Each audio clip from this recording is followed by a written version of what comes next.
บัวเลียวชัยอุดบ้านปงใต้เนาะเพิ่นก็บอกว่าส่งมาแล้วก็เดี๋ยวค่อยอ่านกันทีเดียวเนาะตอนนี้ก็ปรารภถึงเรื่องที่เราจะช่วยกันนี้ก่อนศรัทธาญาติโยมอีพ่ออีแม่ทั้งหลาย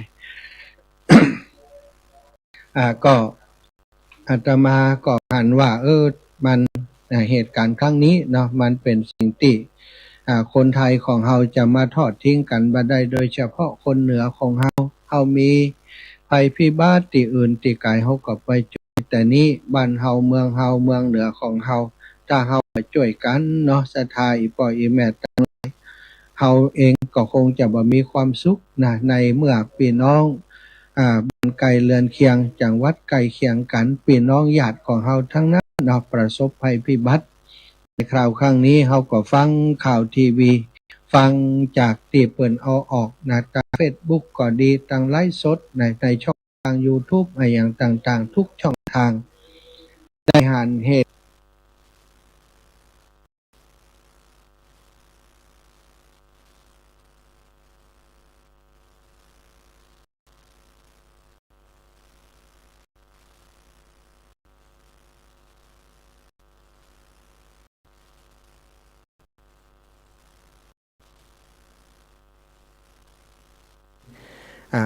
ความช่วยเหลือต่างๆยังเข้าบัดถึงพื้นที่กำเตือก็มีเนาะเข้าตั้งแต่น้ำท่วมมาอาหารต่างๆบ่เพียงพอมาถึงปัจจุบันนี้วันนี้ศรัทธาจะเป็นรายการพิเศษซึ่งมาภาพจะมานั่งเป็นเพื่อนกับศรัทธาก็จะเปิดเพลงให้ฟังไปโดยแล้วก็จะรับสายศรัทธาญาติโยมที่จะโทรมาให้มาหอมในการช่วยเหลือผู้ประสบภัยน้ำท่วมในครั้งนี้ก็แจ้งให้ทราบก่อนว่าอาตมาภาพจะรวบรวมสิ่งของอีกวันหนึ่งวันนี้เป็นวันสุดท้ายพรุ่งนี้ตอนเช้าตั้งแต่ตี 4จะได้ออกเดินทางจังหวัดลำปางไปสู่จังหวัดน่านเป้าประสงค์มุ่งหมายไปที่ศูนย์ช่วยเหลือผู้ประสบภัยน้ำท่วมที่อำเภอปัวอำเภอปัวจังหวัดน่านแล้วก็อำเภอตาวังผาจังหวัดน่าน2 แห่งของที่จะเอาไปตอนนี้มีอยู่4การรถปิกอัพนะก็ยังตอนนี้ก็อุจากันว่าถ้าได้รถ6 ล้อสักกันนี่ก็จะสะดวกกว่าปิกอัพจะใส่ได้หมดแต่ว่าจบด้วยปัญญาว่าอาตมาบ่มีรถ6 ล้อมีแต่รถปิกอัพฉะนั้นก็จะประกาศผ่านตรงนี้ไผเป็นจิตอาสาที่อยากร่วมโดยช่วยกันคนเข้านำอาหารไปช่วยเหลือผู้ประสบภัยที่จังหวัดน่านอาตมาประกาศมักรถปิกอัพ2 คันเนอะก็จะเติมน้ำมันให้นะกับคนที่จะไปด้วยกันวันพรุ่งนี้พระศรัทธาก่อนที่จะอุจาอย่างต่อจากนี้ฟังเพลงที่ศรัทธาญาติโยมหลายคนหลายท่านคงจะเคยได้ยินแล้วเดี๋ยวจะบอกที่มาที่ไปของเพลงนี้ให้ศรัทธาญาติโยมได้รับฟังจากใครเป็นคนร้องเพลงนี้ศรัทธาญาติโยมจดไว้เนอะ เดี๋ยวจะรางวัลสำหรับคนที่มาโทรมาทายถูกเนาะ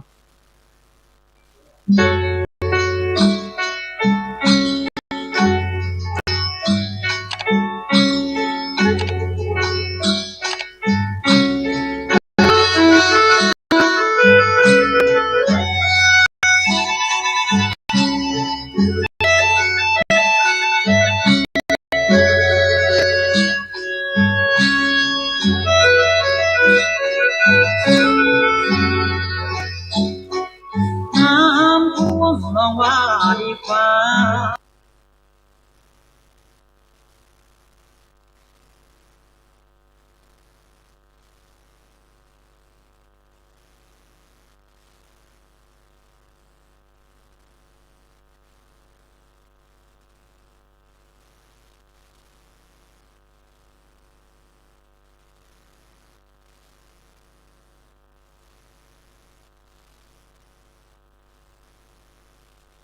ฝนแร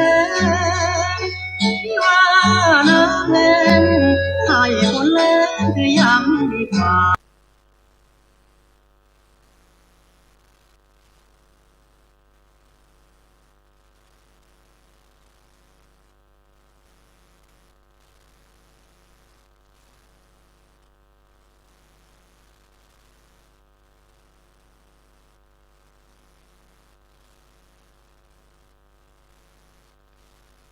น้ำท่วมที่ไหน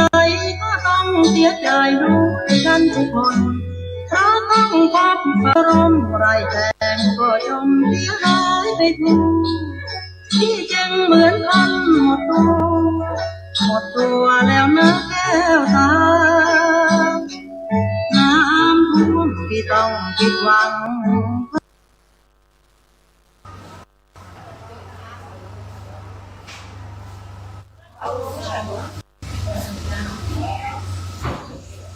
โอ้แล้วกะเร็วเนาะ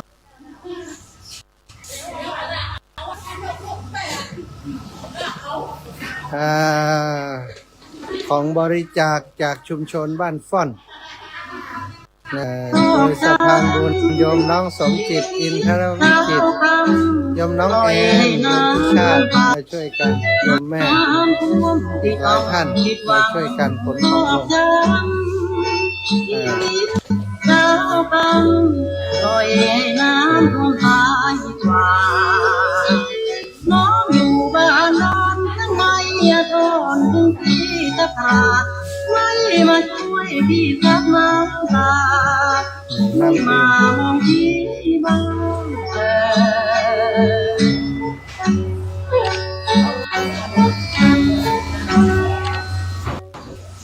โอ้แล้วกะเร็วเนาะ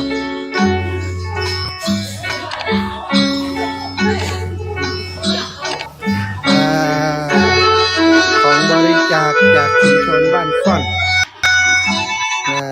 โดยสะพานบุญโยมน้องสมจิตอินทรวิจิตรโยมน้องเอ็นโยมพิชาติมาช่วยกันโยมแม่อีกหลายท่านมาช่วยกันขนของลงน้ำท่วมลองว่าดีกว่าฝนแรงที่ว่าน้ำแรงให้มี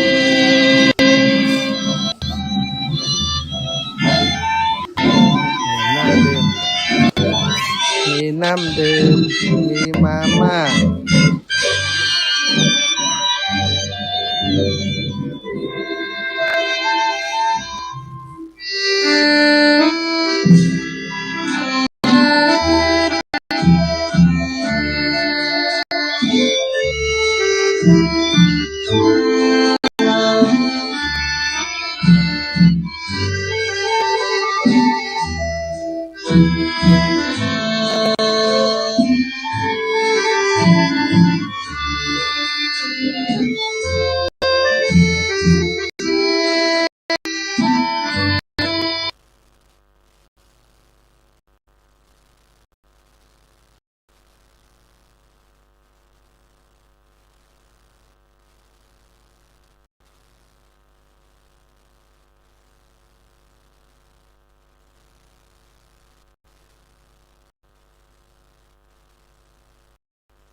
น้ำท่วมอีกแล้วหลังรินน้ำท่วมซ้ำซ้อนอกของน้องแสนเศร้าโศกใจ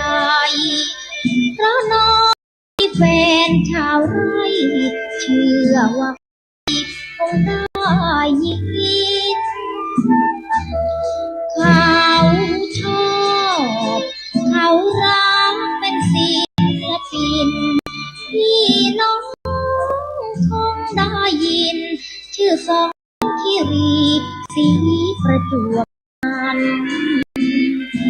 ร้องเพลงน้ำท่วมน้ำมันท่วมไร่ของเขาหมดไอ้สับปะรดที่ประจวบคีรีขันธ์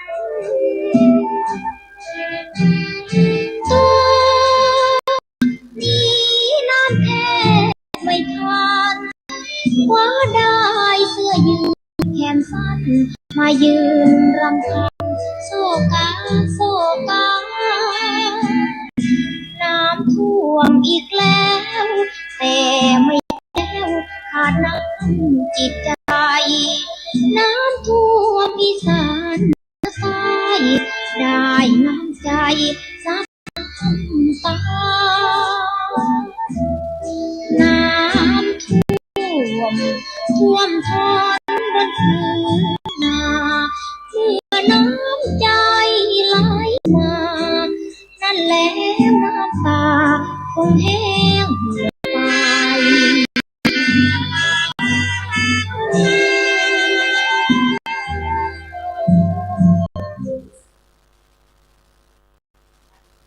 ศรัทธาญาติโย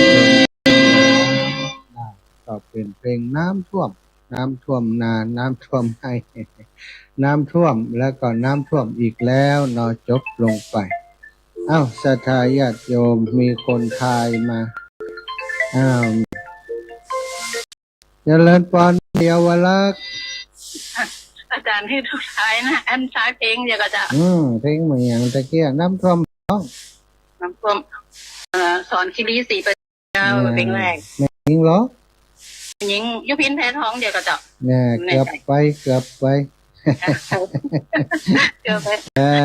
ถูกหนึ่งคนถูกหนึ่งสาธุเจ้าแม่เยาวลักษณ์ราชภัฏนะรับนักร้องผู้หญิงนะก็เป็นนักร้องที่ร้องแก่นะสอนคีรีศรีประจวบนะสำหรับเพลงน้ำท่วมที่ญาติโยมฟังจบลงไปนั้นเป็นบทประพันธ์ของครูไพบูลย์บุตรขันธ์นะเพลงผู้ประพันธ์เพลงนะผู้ประพันธ์เพลงประพันธ์เพลงน้ำท่วมน้ำท่วมที่ฟังจบลงไปนั้นก็คือครูไพบูลย์นะคุณครูไพบูลย์บุตรขันธ์เพลงนี้ครับร้องบันทึกเสียงครั้งแรกนะโดยสอนคีรีศรีประจวบในปี2512-2513ต่อเพลงที่ มีเป็นเพลงที่เกิดขึ้นจากการที่ครูเนาะเพิ่นได้ประสบนะตอนนั้นเหตุการณ์น้ำท่วมใหญ่ที่ประจวบคีรีขันธ์ตัวแล้วก็เป็นเพลงนี้เรียกว่าเพลงสมัยก่อนนี้เนาะมีการเรียกว่าเปรียบเทียบเปรียบเปรย ที่เฮาว่าเนี่ยน้ำท่วมดีกว่าฝนแล้งเนี่ยมันมีตอนที่น้ำท่วมนั้นเนาะรัฐบาลตอนนั้นก็รัฐบาลจอมพลป.พิบูลสงครามเพิ่นก็มาฮือข่าวมาอย่างอู้ที่เล่นที่จริงสถานการณ์น้ำท่วมจะช่วยอย่างใดจะทำอย่างใดจะเนี่ยอย่างใดอีกเนาะต่างจอมพลป.พิบูลสงครามเพิ่นก็บอกว่าก็ไปนักแล้วแต่หมู่เฮานักข่าวจะไปเดือดร้อนอย่างนักพระเจนนะน้ำท่วมก็ดีกว่าฝนแล้งกันนะ ก็เลยเป็นที่มาของคำว่าน้ำท่วมดีกว่าฝนแล้งนะสถานี่ติในเนื้อหาของเพลงนั้นแต่ว่า ถ้าอู้ตามปัจจุบันนี้ติเป็นเผชิญปัญหาอยู่ติเมืองน่านไปอู้ติเมืองน่านน้ำท่วมดีกว่าฝนแล้งนี่ออกจากเมืองน่านบัดตันแน่นอนสถาเนาะมันจะดีกว่าตรงไหนเพิ่นเสียหายเข้าของให้นาป่าตั้งที่เสียหายหมดเลยนะสถานที่ปลูกแล้วเนี่ยบ่มีนะบ่เหลือต้องทำปลูกใหม่อีกครั้งหนึ่งแล้วก็ชีวิตเนาะของคนที่สูญไปกับกระแสน้ำที่เฮาหันในข่าวสถาบันล้มลงเป็นหลังรถลาล่องไปตุ๊บป่องนะรถบางกันก็ซากมันไปอยู่ที่ไหนแล้วบางการไปข้างตามโคตามขอนไม้ บ้านช่องห้องหอตอนนี้ก็สถาขี้เปอะขี้ตมเต็มบ้านนะไฟก็จ่วยไฟบ่ได้ต้องอาศัยเครื่องมือนักที่เพิ่นจะเอาไปจ่วยเอารถเกตเอารถไถเข้าไปกันกับที่แม่สายตอนก่อนนั้นนอนที่น้ำท่วมขนาดนักสถาญาติโยมส่งใจไปช่วยเหลือพี่น้องเมืองน่านกันเนาะแล้วก็เพลงที่สองนี่เป็นเพลงที่ร้องแก้นะ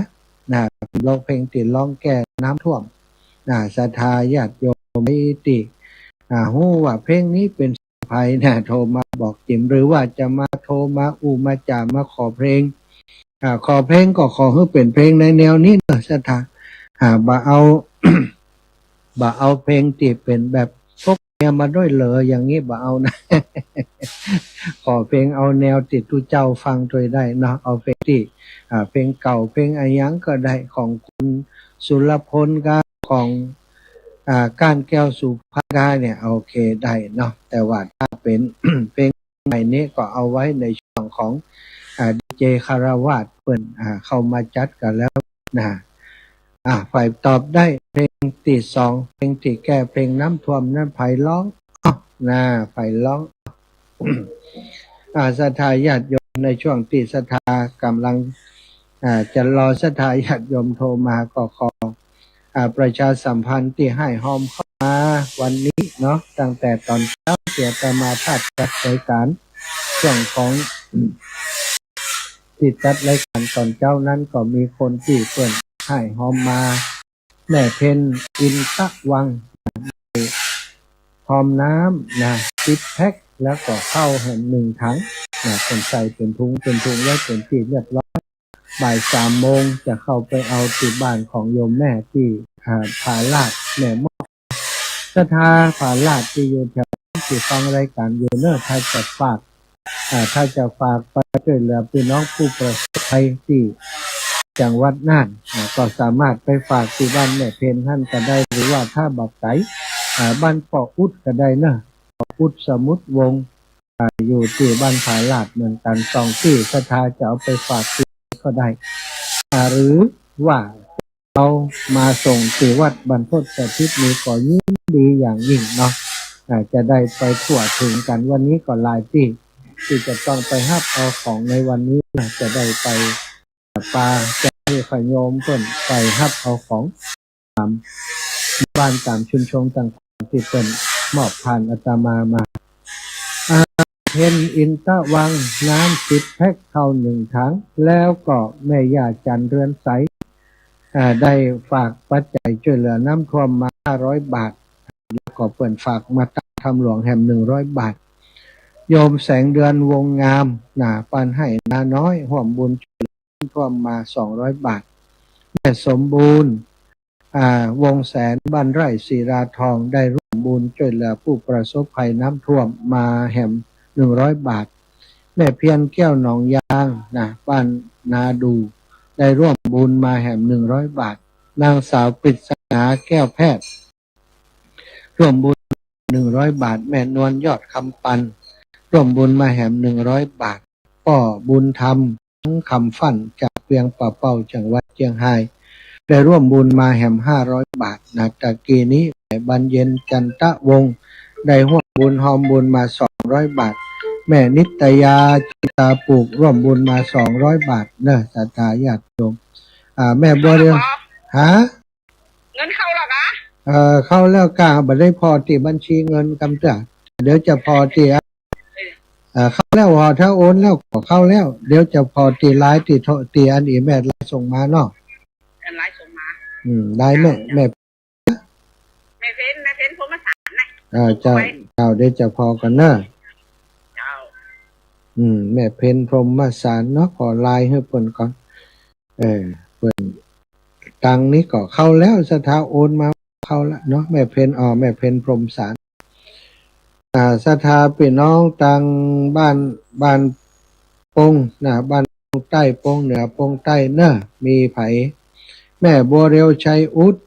ร่วมบุญช่วยเหลือน้ำท่วมมา100 บาทแม่บัวลอยปงเทพ100 บาทแม่ถนอมก็จำรวยแม่ถนอมนามวง100 บาทป้อโรมแม่วันเพ็ญพรหมสาร100 บาทแล้วป้อคำแม่ลองปงใจดี50 บาทแม่ชวนชมพูแก้ว100 บาทนางพุทธนางผุนและครอบครัวร่วมบุญมาแห่ม50 บาทรวมทั้งหมดเป็น650 บาทแม่เหรียญทาคำมาบ้านสันหลวงได้ห่วมบุญมาแห่ม100 บาท700นะเป็น750 750 บาทก็ต้องขออนุโมทนาบุญกับโยมแม่นั่นและก็ของในสายงานของแม่บัวขี้ทะโพเนาะอันนี้ก็ ได้โอนปัจจัยผ่านมาแล้วเหมือนกันมีแม่เหรียญสินชัยบรรจุหมู่ห้าร่วมบุญมา200 บาทพ่อศรีโลดแม่ประพินนอแก้ว100 บาทแม่บัวทะโพหมู่ห้า100 บาทแม่ศรีชัยเรือนบรรจุหมู่ห้า100 บาทแม่จิรพันธ์ตะพิชัยหมู่ห้า100 บาทนางชาญชัยนางเพชรรัตน์โฉมศรี100 บาทแม่สุบินประดิษฐ์บรรจุหมู่ที่10 100 บาทแม่คำมูลคำป้อบรรจุหมู่10 100 บาทแม่โยซิตนะบรรจุหมู่50 บาทแม่ยายเล็กชุ่มใจหมู่12 40 บาทนายภูมิอิสระยาพรนางวงธิดา20 บาทรวมเป็น 1,000 กับ10 บาทเจริญพรโยมแม่บัวลอยเจ้าไปสาเจ้าเจ้าแม่จ้าแม่จะต้องนั่งไปหาทำบุญด้วยนะเห็นที่ทำเขาเลยไปต้องทำเลยอ๋อเจ้า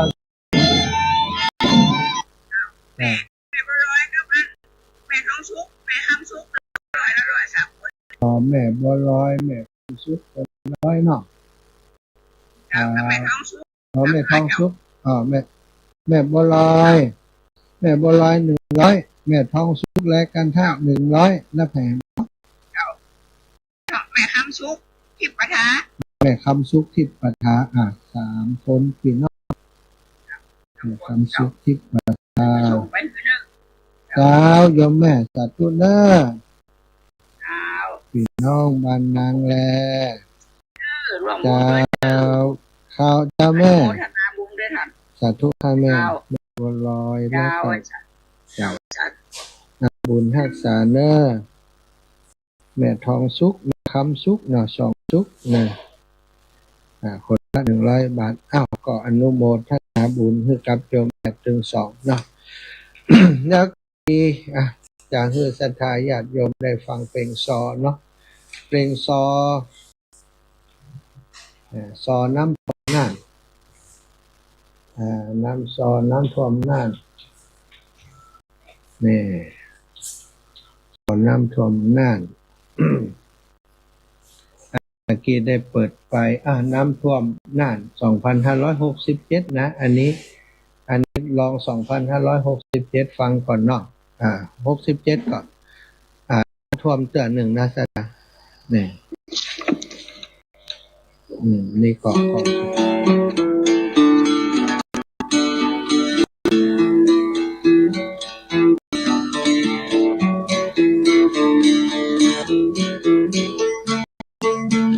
กระผมจังสอสารอินอยากขอดีดพินสอตามที่ได้จำได้เจอเหตุการณ์ตามสื่อหลายวันน้ำน่านนองแดงมากนักเป็นประจักษ์หูหันฝนตกมาหลายวันน้ำน่านนองแดงหน้า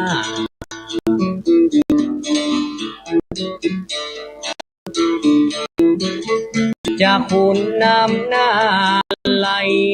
มาลำหน้าสาขาผู้ถากปาริมาณน้ำมาไหล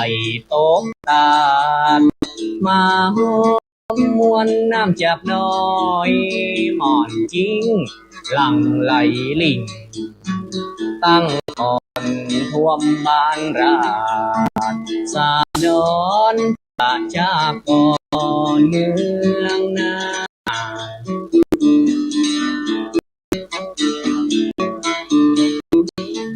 เก้าเข้าเขียวงามจากปีพอน้ำมาตีตาฟังพอเปียวมันนองตาลานขี้โปหินทรายมาฟังปีนี้จำได้กันเข้ามาว่าลูกเจ้าเมียฟัง อย่าบกเป็นนาแหมกำมันตึงบ่ตันเป็นเน่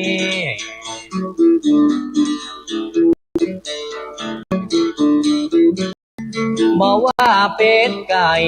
งัวไฟน้ำฟัดไปไหลผู้ไหลตัวที่เจือกบ่ทันแก่ก็จมน้ำตายก็มีตัวที่ลูด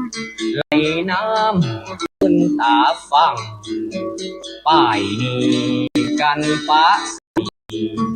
ผลดีเปิ้นช่วยเอามาแต่ง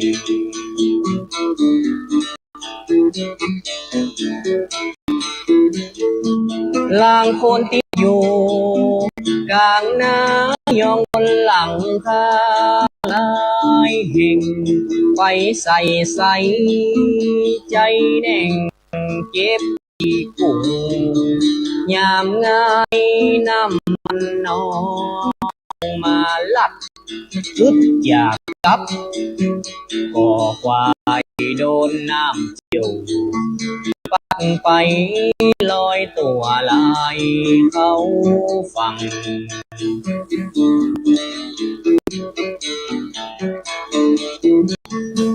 น้ำไหลถึงบ้านถึงจองเจ็บเขาเก็บขอ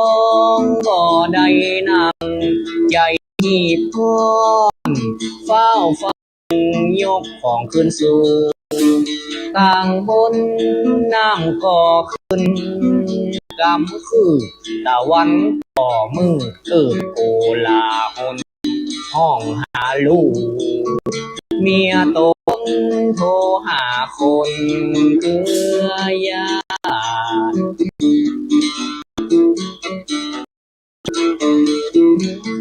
จีเตียนสุ่มมืดกันไปเปิ้นตัดไฟประกาศบ่ฮือได้ภาษาพมาทผมบ่ได้หลับได้นอนยกมือสาพามือไว้อย่าไหลมาไกลผู้คนบอกเจ้าหลวงคุ้มครองเมธราณีพี่ปู่ย่า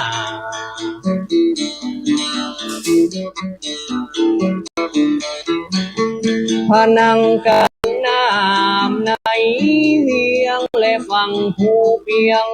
โลนน้ำลายเต้ลายมาเลยจุดวิกฤตมีมาท่วมเขตเศษถ้าคิดโรงเรียนหยุดเขตนั่นนาตลาดกาดลีวัดว่าน้ำนองมาเติมตี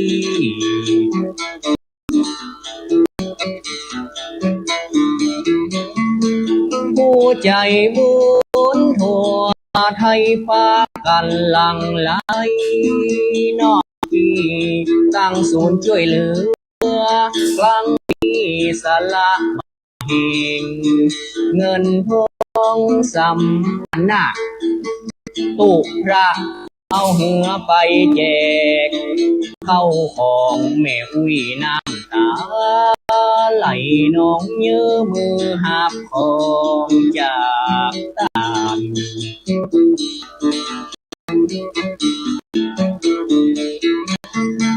ขอเป็นกำลังใจผู้พาโสภัยเมืองนานเจ้าหน้าที่ทุกด้านจิตอาสาทุกคนสละแห่งกายแห่งทรัพย์บ่น้อยว่านักทุกแห่งหนภัยพิบัติมาดนข้าใจป้นจา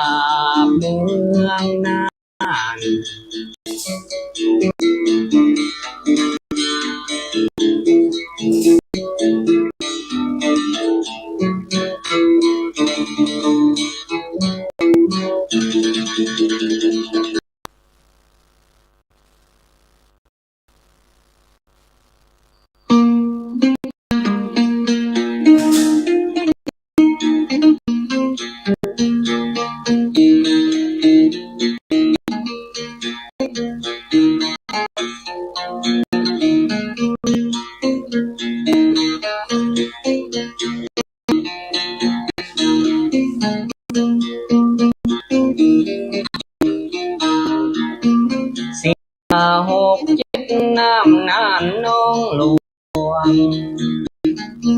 เมืองน่านตั้งมวลเดือดนั้นควายบา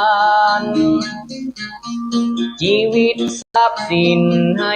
นาป่าตั้งไหลน้องโดยน้ำเอาอย่างบ่ตันฝนตกติดต่อหลายวันต้อยกันฟ้ามืดมัวดำตกบ่มีตาเยียนบ้านนอกในเวียงน้ำไหลมาหลังขอ68ยังบ่ตันครบปีเป็นข่าวบอดีอุตุหีบแจ้งพายุหมุนเขตห้อนมีศูนย์กลางแหล่งขึ้นสู่แห่งประเทศเวียดนามโดยสูงเปียงฟ้าตานเฮงมหาศาลเรือเขาหลวงพาบางตั้งอยู่ขวางกันช่วยลดกำลังลงมาบ้องเลวศูนย์กลางพายุอยู่เมืองพัววังผาเจอพายุวิภาชายาตีตังลดกำลังเป็นความกดอากาศต่ำตกวันต่ำเกิน24 ชั่วโมง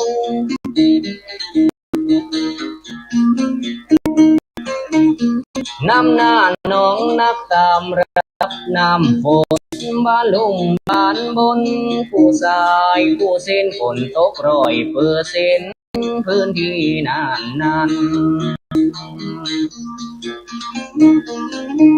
นำน้องมากลำน้ำสาขา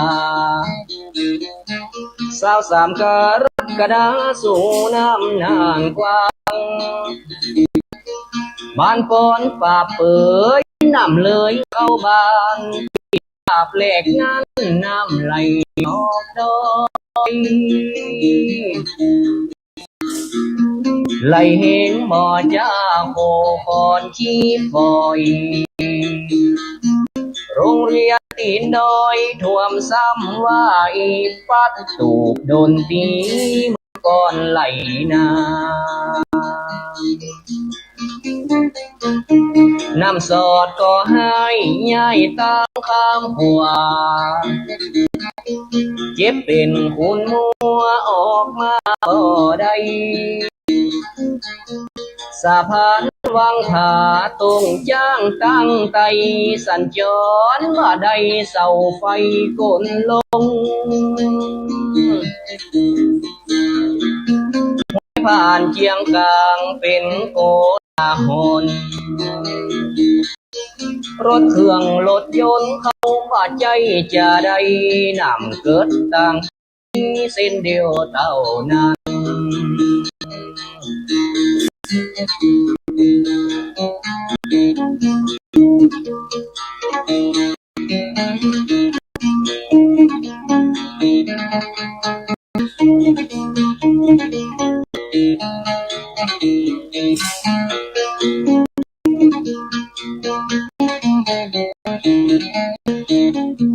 น้องแดงเชียงต่างท่วมเป็นปีที่2น้ำไหลข้ามกองอย่ามาบ้านโซ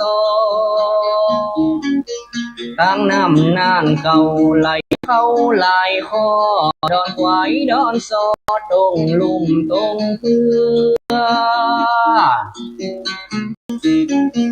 หน้าเขาซบก่อนเป็นสายบ่อเรือน้ำก่อนน้ำเพื่อน้องหนุ่มขึ้นดันน้ำท่วมแก่ขังรอบ3 ปีนี้ให้หลวงเหล่าน้ำนานน้ำหุยเปิ้นขับรถลุยแจกน้ำแจกเขาน้ำจากตรงแควงไหลเหงเต เล่าประรดสู่เจ้าไหลลงกลางนาบุญแต่แล้วขอให้ถามหาไหลลอยกันมาก็ไม่ได้บ่เจ็บบ่ตายน้ำลายเต้เต้ตืดเก่าตืดใหม่น้ำไหลลากหัวเป็นนาดีกูเก่งสมาเก้าบังน้ำนองก่อนไหลลงไปบ่ยังเรียบดอยจางน้อยหัวเมืองบ้านพี่น้องเงือกดีอินดูสงสาร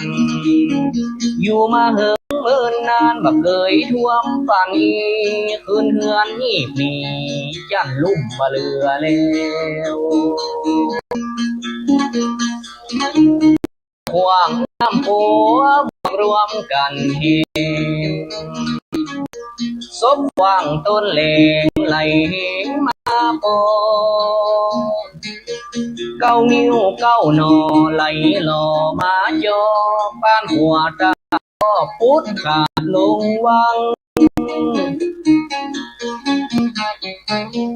ว่าบ้านศาลายุบลงเหมือนกัน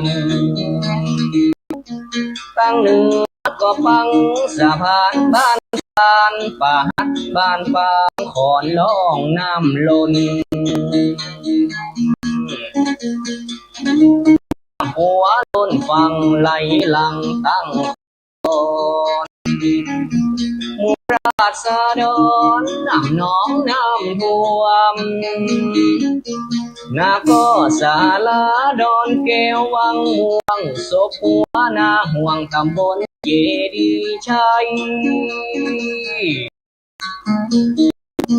น้ำท่วมจะพันล้นตาฟังเสียหา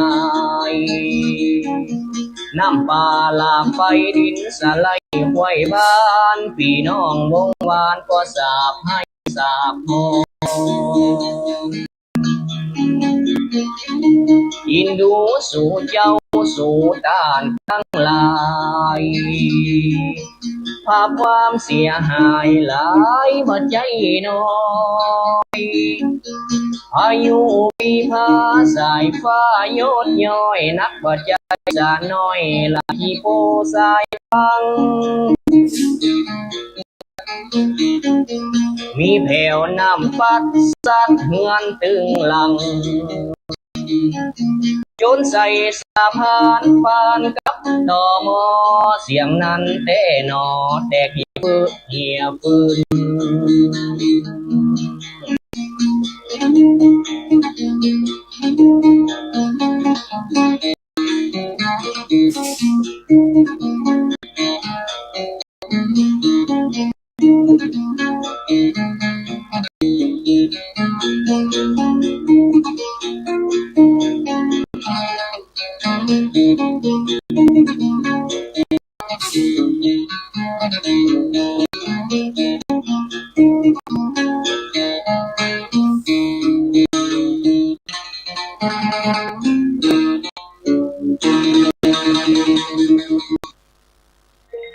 ศรัทธาโยมทั้งหลายจบไปเพลงน้ำท่วมเมืองพระอาจารย์เจ้า เจ้าจากสายละเอียดหรือว่าสายหยาบสายละเอียดสายชาบสายชาบนี่นะชาบนี่ได้เจ้าที่ผัวไปพิษเจ้าขอบคุณครับทายาทโยมเนอได้ฟังเพลงไปแล้วศรัทธาก็คงจะนึกท้อนในใจเนาะว่าอันน้ำท่วมเข้านักหนาปะอย่างใดเจริญพรแม่เยาวลักษณ์ดูอาจารย์กี้อันแม่ได้ติดต่อสองแถวบ้านคุยนะคือเขาสอบถามอยู่ในว่ารถกันไหนจะอันกันไหนที่เขาจะดวกไม่บริการกับอาจารย์เขาจะสอบถามกันอยู่เนาะแต่ไม่ยังหัวเขาได้บ้านนะเจ้าเขาก็จะถามกลุ่มเขาเงยเจ้าอีเมลต้องเป็นน่าจะเป็นรถใส่ของได้เนาะรถปิกอัพใส่ของนั่นนะบอกเขาแล้วว่าอาจารย์จะคนไปเนี่ยก็ พอดีเขาสอบถามมือหน่อยตอนนี้เขามีรถอยู่อันรถเฮา2 กันเนาะแล้วก็จะเคยได้ทำสักกัน2 กันนี่ครับเราบอกไปแล้วเดี๋ยวเขาจะแจ้งมาหมดได้จะเป็นกำลังใจเจ้าแม่สถานเนี่ยไผมีหมู่เฮาเนี่ยนะถ้าท่านเจ้าทั้งหลายที่มีลูกมีหลานเป็นจิตอาสาเขาไปส่งเฮือใดนี่ก็แจ้งมาเนอะเขาเป็นว่าใจการน้ำมันเฮือนะถ้าเฮือเมา5-6นี่มันไหวนะมามีตังเหมาถ้าอย่างใดถ้าสมมติว่ามันแบบมีรถก็อาจจะไปเอาเนาะวันอื่นก็ไปเอาไปแหมก็ได้นะถ้าวันนี้ถ้าวันพรุ่งนี้เอาไปหมดก็ทยอยเอาไปวันอื่นเนาะก็เป็นความช่วยเหลือที่พอจะทำได้สถาอาตมาก็พยายามเนาะจะใจพื้นที่ในการสื่อสารตรงนี้ของสถานีวิทยุวัดบรรพตอาทิตย์ของเราเป็นกระบอกเสียงกับศรัทธาญาติโยมทั้งหลายโยมพ่อโยมแม่ทั้งหลายวันก่อนหลังจากได้ประชาสัมพันธ์ไปแล้วเนาะก็ปรากฏว่ามีศรัทธาบ้านฟ่อนพี่น้องบ้านฟ่อนท่านหลวงพ่อสมปานเจ้าวาดวัดบ้านฟ่อนและบ้านฟ่อนแล้วก็ประธานชุมชนบ้านฟ่อนเพิ่นได้ประกาศประชาสัมพันธ์แจ้งให้ศรัทธาพี่น้องบ้านฟ่อนได้รับทราบว่าได้ทำโครงการนำความช่วยเหลือเข้าปัจจัย4ข้าวสารอาหารแห้งเครื่องนุ่งห่มยารักษาโรคไปบริจาคไปช่วยเหลือพี่น้องที่ประสบภัยในพื้นที่จังหวัดน่านเพิ่นประกาศกันแต่ตอนเช้าเนาะประกาศเสียงตามสายก็ปรากฏว่ามีคนที่เพิ่นสนใจได้เอาเข้าของเครื่องอุปโภคบริโภคมาบริจาคมากมายแต่ว่านี่ไปขนเอามาได้อยู่4 ลำนะรถอาตมา3 ลำแล้วก็ของศรัทธาโยมน้องแอนฟ่อนเสียใจบุญในทุนใจดีของบ้านฟ่อนได้เอารถมาส่งแหมกันนึงก็ต้องขอบคุณประธานชุมชนบ้านฟ่อนหลวงพ่อใหญ่ท่านพระครูสมปานเจ้าวาดวัดบ้านฟ่อนแล้วก็ประธานสตรีบ้านฟ่อนที่ได้อนุเคราะห์ช่วยเหลือนำเข้าของเครื่องใช้ต่างๆมาให้มาหอมก็เคยตอนน้ำท่วมเขาก่อนที่เมืองก็ได้จากพี่น้องบ้านฟ่อนชุดหนึ่งเหมือนกันแต่ถ้าความแล้วหมู่บ้านอื่นๆในพื้นที่อำเภอเมืองที่มีศักยภาพสามารถจะบริจาคของอย่างนี้ก็มีเยอะอยู่แต่ที่นี้อาตมาภาพบ่ได้มีสะพานบุญอยู่ในพื้นที่นั้นๆเนาะอย่างบ้านในพื้นที่ของอำเภอเมืองของเฮานี้ก็มีหมู่บ้านที่ชุมชนเข้มแข็งซึ่งบางหมู่บ้านเพิ่นก็จัดการเอาไปเองก็มีโดยครูบาอาจารย์พระสงฆ์องค์สังฆเจ้าตลอดถึงต่างท้องที่ท้องถิ่นกำนันผู้ใหญ่บ้านในพื้นที่เพิ่นเอาลงไปก็มีบางพื้นที่อยากจะบริจาคแต่ว่าบ่มีไผจะไปรับบริจาคก็เลยมุยะอย่างใดบ่สามารถจะร่วมด้วยช่วยกิจกรรมอาตมาภาพก็บ่ได้มีบุญอยู่ในพื้นที่เนาะก็บ่ฮู้จักสารหรือว่าฮื้อไผคอยดูแลการงานฮื้อแต่ที่บ้านฟ่อนก็โยมมีโยมน้องสมจิตโยมแม่จันทองและอีกหลายคนเนาะที่เปิ้นช่วยกันประสานงานก็ทำให้เฮาได้ไปรับเอาของมาอยู่หลายสมควรบ้านแม่ย่าเล็กปวารีก็ถวายน้ำมาหลายแพ็คสถานแม่ย่าเล็กปวารีอินสุวรรณบ้านวันนี้ไปที่บ้านน้ำโจประจำก็มีคณะศรัทธาน้ำโจประจำถวายน้ำถวายอาหารถวายข้าวมาแหมมาม่าปลากระป๋องต่างๆโดยมีสะพานสายบุญโยมน้องสมควรใจน้อยรับภาระธุระ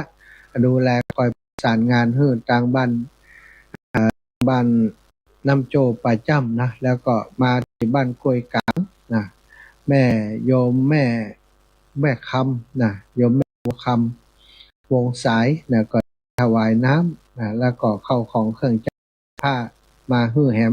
เสื้อผ้าเด็กๆก็ต้องขอบคุณแม่คำเนอะจากนั้นก็มาที่บ้านแพะดอนตันเนาะแม่ย่าสุขคำปะแลได้ถวาย หลายอย่างอยู่เนาะมีปรุงน้ำดื่มแล้วก็ข้าวน้ำอาหารข้าวสารอาหารแห้งแม่ทุกคำปะแล้วบันแพะดอนตันเสร็จจากแพะดอนตันก็ได้มาที่บ้านโยมป้าปงแม่สุริพรบ้านสีหมดเกล้าอันนี้ก็หลายคณะเหมือนกันนะจึงโยมป้าปงสุริพรแล้วก็คณะญาติโยมหลายคนหลายท่านได้ให้ความสมทบมาก็ขออนุญาตประชาสัมพันธ์อ่านชื่อให้เพื่อนได้ยินกันเนาะศรัทธาญาติโยมเดียวก็จะสลับมีเพลงสลับหืนเนาะอันนี้วันก่อนแล้วเนาะปล่อยวิชัยแม่ชุม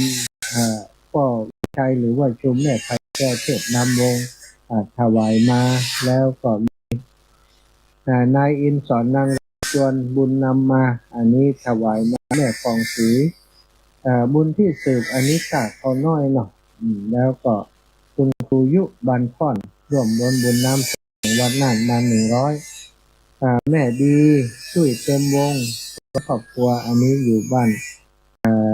านตากเขาน้อยก็ร่วมบุญมาถึง2 รายการเป็นตั้งทำหลวงแล้วก็ถึงเมืองน่านแล้วก็ถวายปัจจัยร่วมอันโรงทานวันที่28ที่ตัว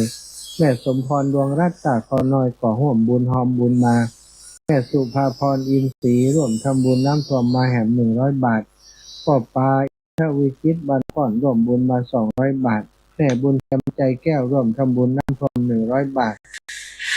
นายสัมพันธ์นางสมวรรณชุมแสงพร้อมลูกหลานจากขอน้อยแห่ม1 ซองคุณครูปานีศรีหาคำคุณครูเสนันชื่อเสริมวงจากขอน้อยแห่ม200 บาทป้าศรีวันคิดเกสอนจากขอน้อยป้านายเดชะนะร่วมบุญมาแห่ม1 ซองแม่ยาเล็กวลีอินสุวรรณร่วมบุญน้ำท่วม500 บาทถวายค่าน้ำมันมา300 บาทก่อนนรงกรณีส่วนวงนาขอมใต้ช่วยเหลือน้ำท่วมผู้ประสบภัยน้ำท่วม100 บาทแม่ย่าเรียกสมบัติก็ช่วย100 บาทอนุโมทนาบุญด้วยครับศรัทธาญาติโยมที่ได้ประกาศนามไปแล้วก็มีแม่ย่าจันสมเซนทองหลางก็ร่วมบุญหอมบุญมาน้ำท่วมช่วยเหลือผู้ประสบภัยน้ำท่วม100 บาทแม่คำผ่านกองแก้วแห่ม1 ซองบัวไข่กิ่งก้ำบันปลาแห่ม50 บาทฟองจันทร์บันฟ่อนร่วมบุญมาแห่ม100 บาทแม่จันสายเปี้ยร่วมบุญมาแห่ม100 บาทแม่จันฟองฟูชื่นร่วมบุญมาม่า2 แพ็คน้ำเปล่า2 แพ็คแม่คำปันมูลเมืองบันฟ่อนร่วมบุญน้ำท่วม1 บาทแม่ย่าอุไรวันอภิธัญญากรร่วมบุญน้ำท่วมแห่ม100 บาทพี่ยูเค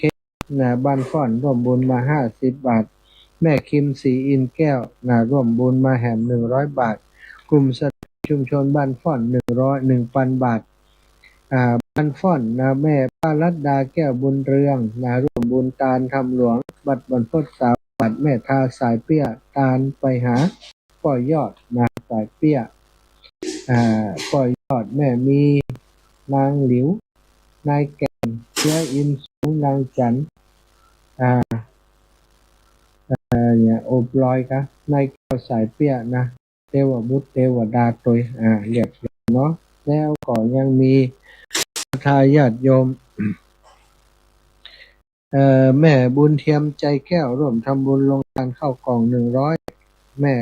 ม่เยาวลักษณ์ปองมณีนาราชพัฒร่วมทำบุญสัตตานี100ช่วยน้ำท่วมน่าน100แล้วก็คุณอภิชยาวงเพชรแม่ริมเชียงใหม่ร่วมบุญมาเนาะปีวอกอันนี้ร่วมบุญมากับโยมจุฑาทิพย์ห่อที่วงการไปหานางกายวงวังเนาะอันนี้ฝนตานมาไหลศรัทธาพ่อนรงค์แม่ปราณีชุวงนาความใต้ร่วมบุญกับไฟ100แล้วก็แม่ปราณีสายเกลือมอยร่วมบุญโรงทาน50 บาทแม่ปราณีสายเกลือมอยร่วมบุญตั้งธรรม100 บาทแม่ย่าอุไรวันร่วมบุญโรงทานเข้ากล่อง50 บาทร่วมบุญค่าไฟ100 บาท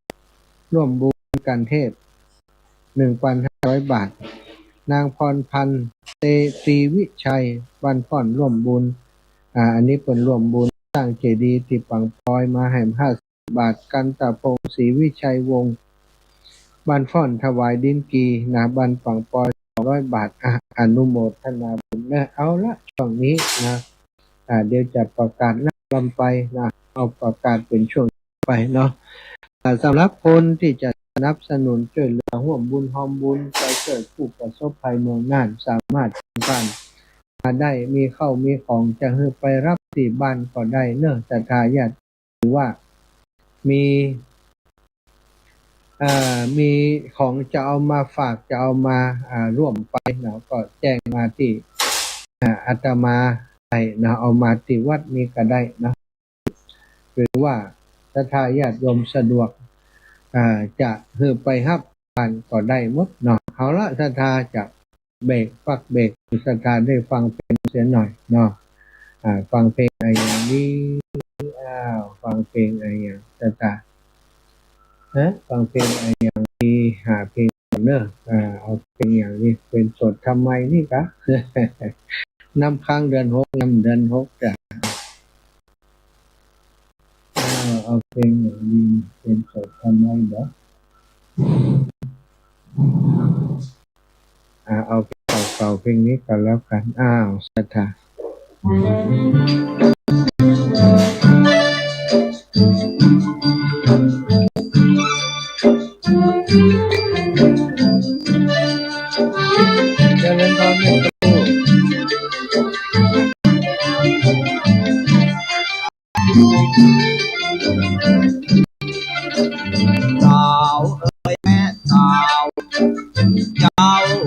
ไปได้ฝนตกมาตุยตัวเจ้าเดินลุยเจ้าจะไปทางใดหรือเจ้าก็มีเงินอยู่รัดผูกทางไหนหรือว่าเอามาตั้งหอพี่นี่ขอช่วยถือเอาไหมเอาอย่ามัวกลัวระแวงที่จะเป็นเช่นดังโจรใครหาพี่เทียมหรือไทยเห็นหัวใจพี่บางสาว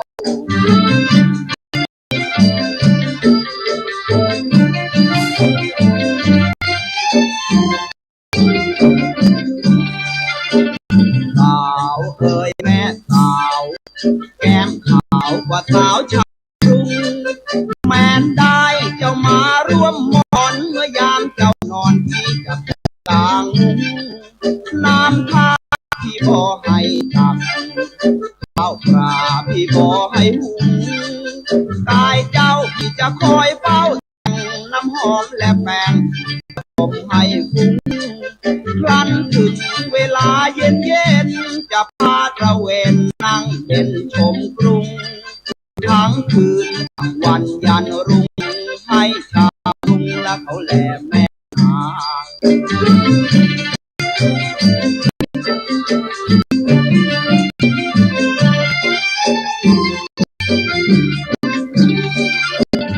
สาวเอ่ยแม่สาวแก้มขาวกว่าสาวชาวกรุงแม้นได้เจ้ามาหมอนเมื่อยามเจ้านอนที่ไปกลางน้ำผ้าพี่บ่ให้ตัดข้าวปลาพี่บ่ให้กายเจ้าจะคอยเฝ้าแต่งน้ำหอมและแป้งจะพบให้คุ้มครั้นถึงเวลาเย็นจะพาตระเวนนั่งเป็นชมกรุงทั้งคืนทั้งวันยันรุ่งให้ชาวกรุงเขาแลแม่นา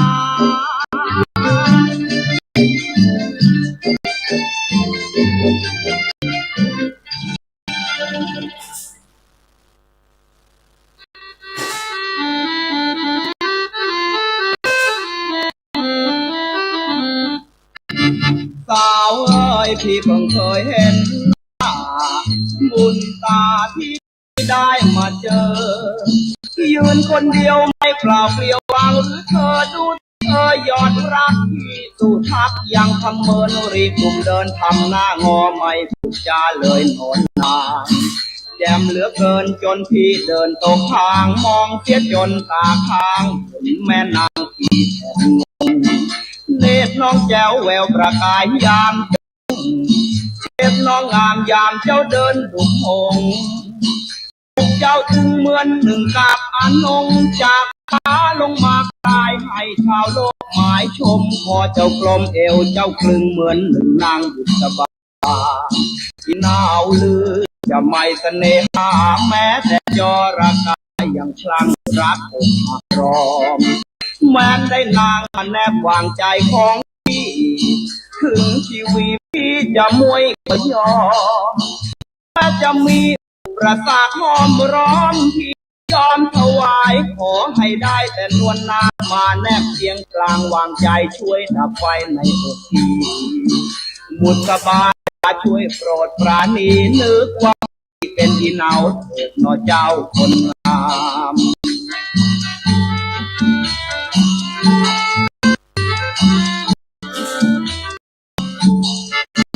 สาวเอ๋ยพี่เพิ่งเคยเห็นหน้าบุญตาที่พี่ได้มาเจอยืนคนเดียวไม่เปล่าเปลี่ยวบางหรือเธอที่ยอดพี่สู่ทักยังทำเมินรีบลุกเดินทำหน้างอไม่พูดจาเลยหนอนางแจ่มเหลือเกินจนพี่เดินตกทางมองเสียจนตาค้างแม่นางที่แอบงงเนตรน้องแจ๋วแววประกายยามจ้องเชฟน้องงามยามเจ้าเดินสุดหงอกเจ้าจึงเหมือนหนึ่งกาบอนงจากฟ้าลงมากลายให้ชาวโลกหมายชมคอเจ้ากลมเอวเจ้ากลึงเหมือนหนึ่งนางบุษบาที่น่าวลือจะไม่เสน่หาแม้แต่จระกายังคลั่งรักอกหักรอมแม้ได้นางมาแนบวางใจของพี่ถึงชีวิตพี่จะมวยก็ยอมแม้มีอุปสรรคห้อมล้อมพี่ยอมถวายขอให้ได้แต่นวลนางมาแนบเพียงกลางวางใจช่วยดับไฟพี่บุษบาจะช่วยโปรดปราณีนึกว่าพี่เป็นเนาเถิดนอเจ้าคนงาม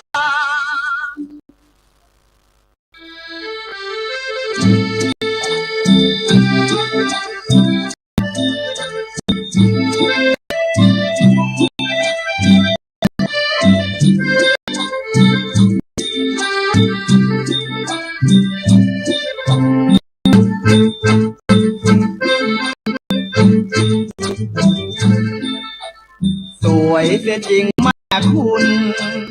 บุญเหลือเกินที่ได้เจอสวยอะไรอย่างนี้พี่นอนถึงกับละเมอคอแม่กลมแม่คมจริงนะเธอมีคู่หรือยัง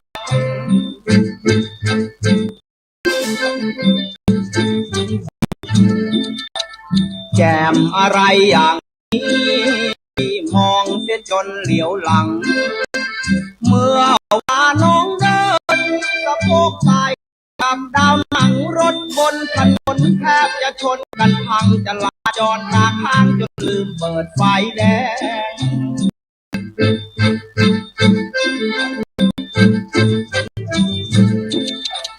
สวยเสียจริงหน้ามน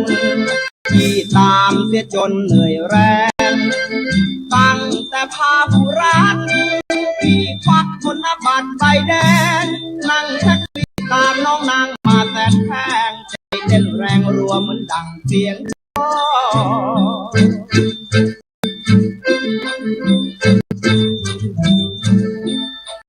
แจมอะไรอย่างนี้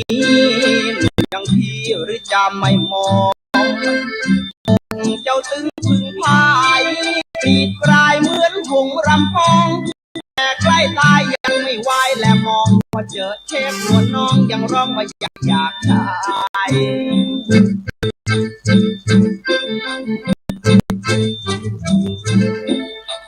สวยเสียจริงหน้ามนที่ตามเสียจนเหนื่อยแรงตั้งแต่พาผู้รักที่ควักธนบัตรใบแดงนั่งที่ตามน้องนางมาแสนแพงใจเต้นแรงเหมือนดังเสียงกลอง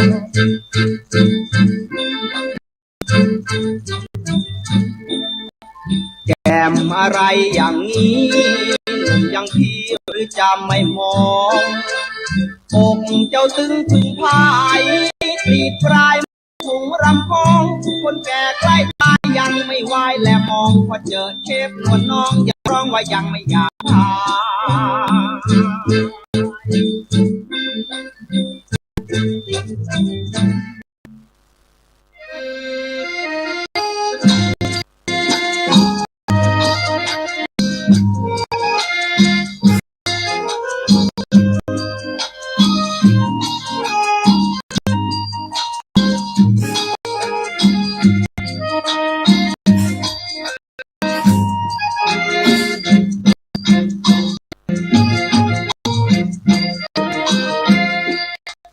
สวยจริงๆหรือพ่อคุณบุญแล้วที่กล่าวคำชมคุณถึงกับลอยละเมอฉันกลัวเพ้อแต่ลมไม่อยากเชื่อคำกลัวจะช้ำใจระทมถึงไรผมก็ยังไม่อยากหมายปองน่าวสายาโยมนะพักเพลงไว้ก่อนเดี๋ยวฟังต่อตอนนี้นะก็มีคนให้หอมเพิ่มเติมมาขออนุญาตประชาสัมพันธ์ได้รับทราบหอมบุญเหลือผู้ประสบน้ำท่วมจังหวัดน่านนะตะกี้โทรมาระหว่างที่พักยกนะก็มีแม่จงดีเชื้อกันทานิหอมมาวันก่อน 1,000 บาทคุณหมอกัลยาณีโรงพยาบาลศูนย์ลำปางพร้อมครอบครัว 1,500 บาทแม่ครูธัญญากศน.เชียงใหม่ได้ถวายปัจจัยพันมาแหม300 บาทให้ประนอมหน้าใหญ่จากบ้านทุ่งโป่งเมืองปากสมบูรณ์มา200 บาทแล้วก็แม่จันฟองมโนวังได้ร่วมบุญช่วยมาแหม100 บาทแม่เพ็ญศรีจินดาพันธ์ได้ร่วมบุญแหม100 บาทแล้วก็แม่เดือนเพ็ญกาฟังร่วมบุญมา100 บาทแม่ติ๊บกาฟังร่วมบุญมา100 บาทและแม่แก้วมูลปัญญาเครือแหม50 บาทกอดอนุโมทนาบุญและขอบคุณเป็นอย่างสูงเนอะเฮาบัดทิ้งกันเนาะศรัทธาเมื่อยามที่ปองน้องพี่เปิ้นเดือดร้อนโดยเรื่องอุทกภัยอย่างนี้เป็นภัยธรรมชาติที่บ่มีใครคิดว่าจะเกิดขึ้นแต่มันเกิดขึ้นแล้วเฮาก็บ่ทอดทิ้งกันศรัทธาญาติโยมจากต่างจังหวัดก็ดีที่อื่นที่ที่ไหนก็ตามที่ได้ฟังรายการหรือว่าดูจากทาง Facebook อยากจะร่วมบุญสนับสนุนฝากอาตมาไปช่วยเหลือพี่น้องประสบภัยภาคต่างจังหวัดน่านอำเภอปัวก็เรียนเจริญพรแจ้งมาได้เนาะตอนนี้ก็รับอาสาสำหรับคนที่จะช่วยเหลือค่าน้ำมันเนอะค่าน้ำมันรถที่จะขนของไปเนี่ยได้เช็คดูแล้ว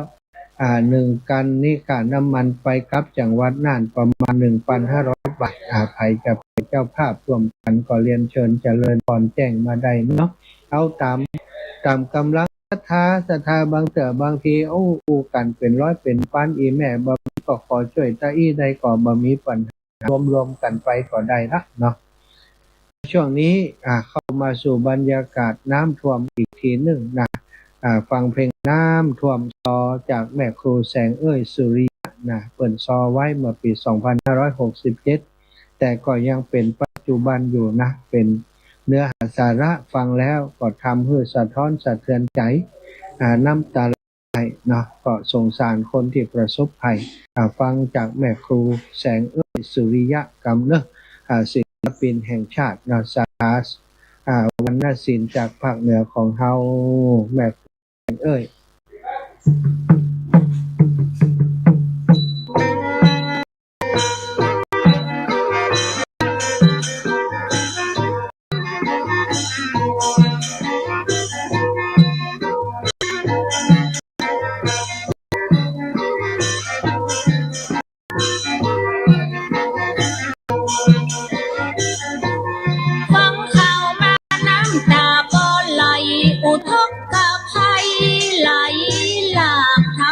ผู้คนตกยากสุดแสนลำบากจำทนเพราะธรรมชาติเทียมโหดลงโทษหลายแหล่งแห่งหนเงียนทอดต้องฟ้ามืดมนเป็นพายุฝนกระหน่ำ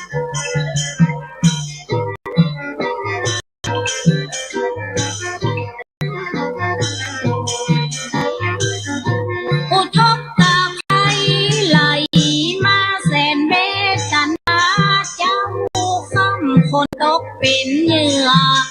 นักน้ำร่างคนจมน้ำปล่อยไปจมตึงตีเฮือนตีบ้านสุดแสนจะทัน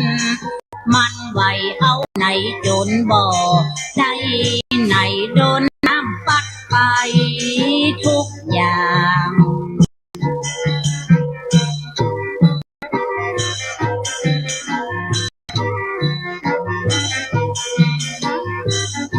มาว่าเป็ดไก่หมูมาสักเลี้ยงนาต่างคือสวนไรนาตรงกว้างก็จมกู้อย่างหมดไปลงทุนเต้าใดกาหมดกาปุ๋ยการถย่างไข่อุ่นใจจะได้กำให้หมดกำใจสู้ต่อ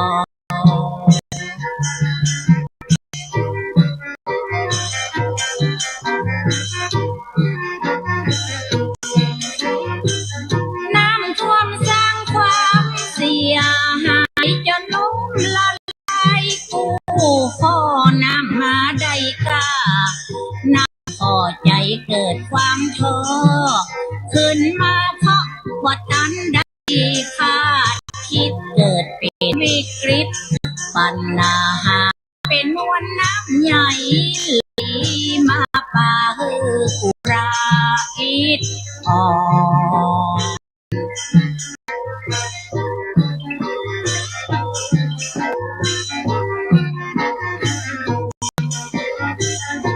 บ่ตันตั้งเนื้อตั้งตัวย้ายครอบย้ายครัวไว้ก่อนเครื่องใจไฟฟ้าและการนำฮอนตู้เย็นบ่ได้ผ่อนหมดหน้าที่บอกว่าสิ่งของเครื่องใจซื้อมาบ่ได้คือรถเครื่องรถยนต์พอดีซ้ำผ่อนเสียงปีหลายหมื่น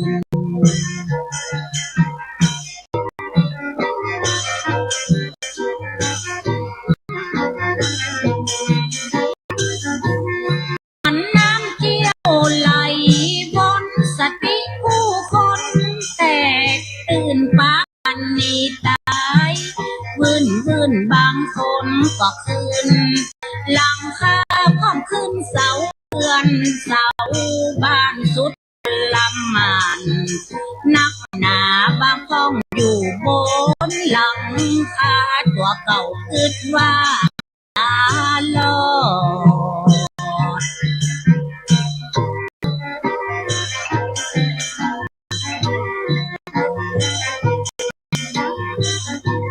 ดเรื่องน้ำฉากน้ำทุกบ่มีตีจุตีจอดเฮาบ่หูกายหูยอดมันจะแห้งปอดเมื่อใดนี่ใดตึงตัวตึงเปิ้นบ่หูจะเอิ้นหาไผบ่ได้กินหยังอันนาได้เข้าน้ำปัดใจโคตรยา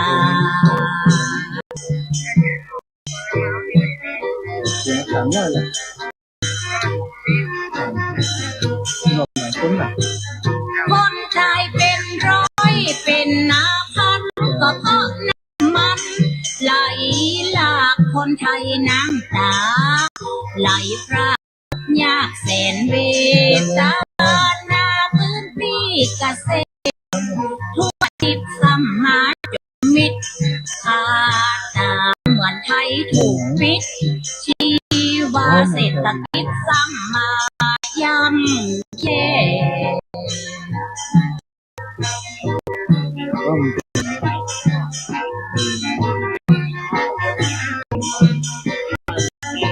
จนเกิดระทมคมใจแล้วจะมีภัยย่อยแก้ห่างใจคนไทยหลายแหล่หน้าสงสารแต่ยิ่งใจเหมือนพิรุณกันแกล้งปล่อยตกแห้ง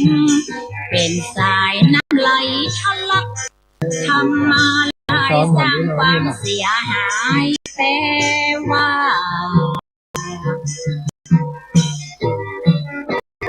เ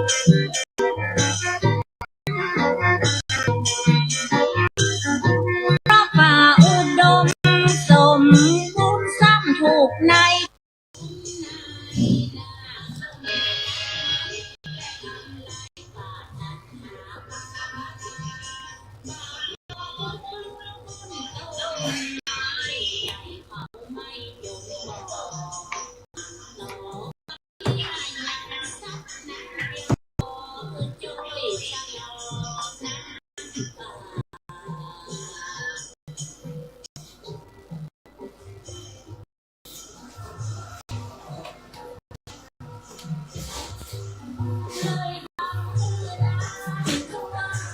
ของที่จะไปบริจาควันพรุ่งนี้นะตอนนี้ก็ได้รับของมาส่วนหนึ่งแล้วมีโยมเข้าแต่นและหลวงพ่อวัดประตูต้นพึ่งหลวงพ่อณรงค์ประภากโรได้เมตตาให้คุณโยมเข้าแต่นนำมาถวายน้ำแฮม100 แพ็คเนาะ100 แพ็คครับประจำจะเดินทางไปกรุงเทพแล้วเนี่ยอุตส่าห์แวะมาให้อยู่ขอบคุณในเมตตาหลวงพ่อท่านพระอธิการณรงค์ประภากโรวัดประตูต้นพึ่งได้เมตตาถวายน้ำดื่มมาแห่ง100 แพ็คพรุ่งนี้จะได้เอาเดินทางไป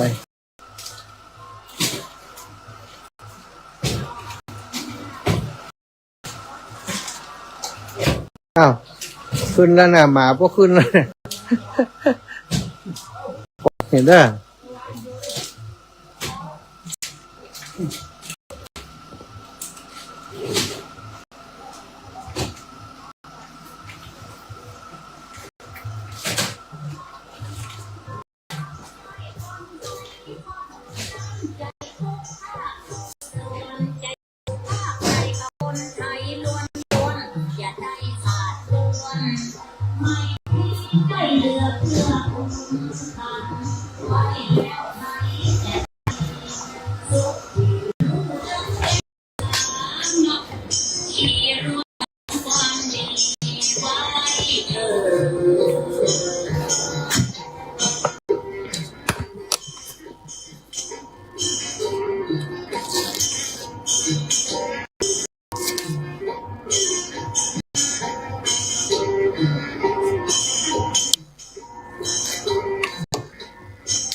ก็เป็น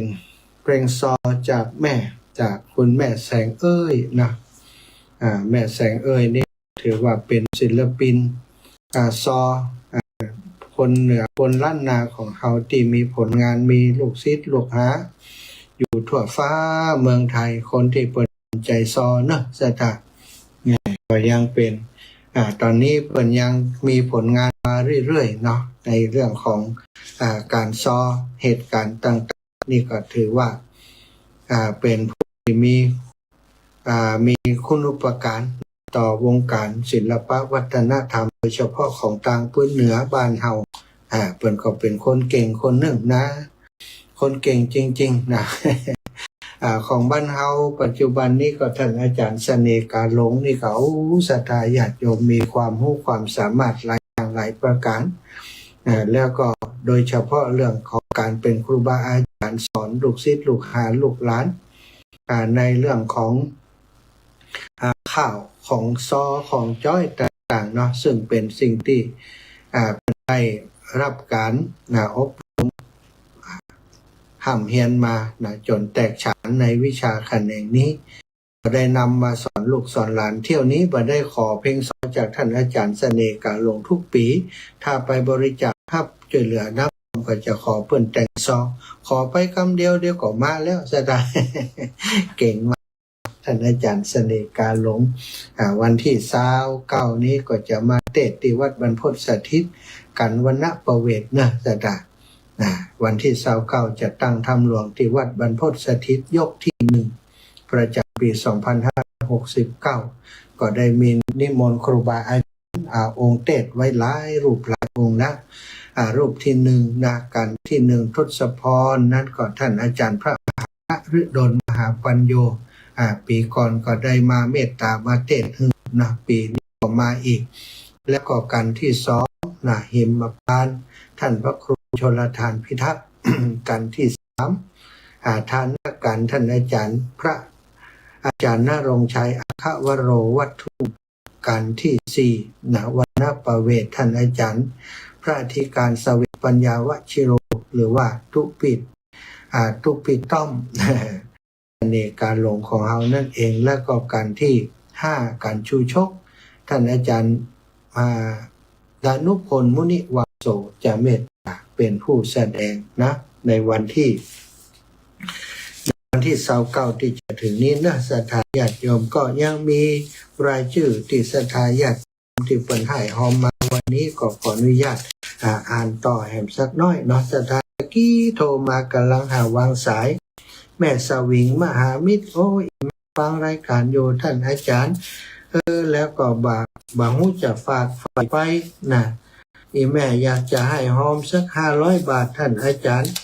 ออกเพื่ออีแม่กำก่อนเนอนะก็ขอบคุณครับโยมแม่สวิงมหามิตรบ้านศรีดอนชัยเนาะโยมแม่สวิงมหามิตรกุไปบินทบาทบ้านห้วยฮีจะลวดไปหาโยมแม่โดยตีบ้านศรีดอนชัยวันนี้โยมแม่ได้ฝากให้หอมมาแฮม500 บาทเนาะก่อนเป็นอย่างต่างๆแล้วแต่ทุกลูกจะจัดการนะก็คงจะร่วมเป็นโรงทานเป็นเรื่องการน้ำมุกน้ำมันไปตัวเจริญพรแม่สมใจปีบ้านใหม่ขอเพลงนะอยู่ไหนเจ้าอยู่วัดบรรพตสถิตที่เดิมเดี๋ยวโยมแม่จะโอนให้เด้อโอนมาอย่างโอนมาที่ว่าอันตั้งทำหลวงนั่นน่ะปีเกิดของอีแม่ตั้งทำหลวงเนาะเจ้าปีฉลู100เจ้าของแม่นะไม่สนใจปีใหม่แล้วก็แม่ชอบข้าวหวานมันก้อยแม่แหม100 ปีเดียวอ่ะได้แม่สมแม่จะไปโอนเดี๋ยวเนี่ยแม่สมใจปีบ้านใหม่100แม่ซองแม่ซองข้าวหวานแม่ซองข้าวหวานแหม100เจ้าก้อยแม่เจ้าเดี๋ยวแม่ไปโอนกันเดี๋ยวเนี่ยเด้อสาธุเจ้าแม่จะไปสุดท้ายเด้อเขาพุ่นแม่กับแก้วพุ่นเนี่ยตุลาพุ่นนะโอ้มาก่อนก็ได้กะไปรอกับแม่กับแก้วอย่างตัวกระหูตีมันแบบนี้เจ้าหมูค่ะเจ้าหมูปันรถถีบมาคนเดียวว่าไปเดินพูดจำใบเนี่ยเจ้ามาบ้านกล้วยหลวงปะไปบ้านกล้วยก็กล้วยกลางกะฮะกล้วยนั่นแหละกล้วยกลางนั่นน่ะเจ้าแหม่มจิ้มหูแล้วแหม่มพร้อมบอกเมื่อกี้ใจกล้วยกลางเจ้าแม่เจ้าแหม่มอยู่บ้านได้เมื่อเดียวออกรายการล่ะออกตี3กะฮะตี3ถึง6 โมงตี3เองยินแม่พาคนน่ะเพิ่นบอกมาเจ้านี่นะแม่ก็ไปฟังก็ตะแรงนี่บ่ได้เจ้าแม่เป็นตังค์เด้อเจ้าอีแม่เจ้าสาธุเจ้าสาธุค่ะน่ะสถานญาติโยมเนาะก็เป็นสถานที่เพิ่นให้หอมอันนี้ก็มีหลังเนาะตั้งทำหลวงโดยดุแล้วก็มีเรื่องน้ำท่วมที่กำลังทำอยู่ตอนนี้คือเรื่องที่จะช่วยเหลือผู้ประสบภัยน้ำท่วมวันนี้จะเป็นรายการพิเศษนะเพราะปกติอาตมาบ่ได้จัดรายการในช่วงเวลานี้ก็เพื่อกับทางฝ่ายที่เปิดจัดรายการเรื่องของเพลงเรื่องของอย่างไปเนาะสถานแต่ว่ามันช่วงนี้มีภัยน้ำท่วมเกิดขึ้นในที่จังหวัดน่านจำเป็นที่เขาจะได้ใช้เสียงใช้คลื่นสถานีของเขาประชาสัมพันธ์บอกกล่าวข่าวสารสถานีปล่อยแม่แฟนรายการได้ฟังอย่างทั่วถึงก็ศรัทธาญาติโยมที่คิดอยู่ในใจอยากจะให้จะหอมเปิ่นบ่ฮู้จะหอมที่ไผอย่างใดไผจะไปบ่ฮู้อยากนะอาตมาได้ปวารณาว่าจะไปจะนำของเหล่านี้ไปให้กับพี่น้องต่างเมืองน่านอำเภอท่าวังผาจะเดินทางในวันพรุ่งนี้ก็จะมีคณะเดินทางไปด้วยกันประมาณ4 กันเนาะที่จะไปด้วยกันในวันพรุ่งนี้ศรัทธาญาติโยมที่อยู่ทั้งบ้านทั้งจองฟังรายการช่วงนี้จะให้หอมทบมายินดีจะเป็นสะพานบุญให้กับอีป่ออีแม่ต่างหลายนะประกาศเพิ่มเติมอันนี้มีนี่แหมครอบครัวสุรีถาวงศ์แม่สุรีถาวงศ์นะครับ28 ลิตรคุณโยมอาพรกาวิเตเข้าแหม28 ลิตร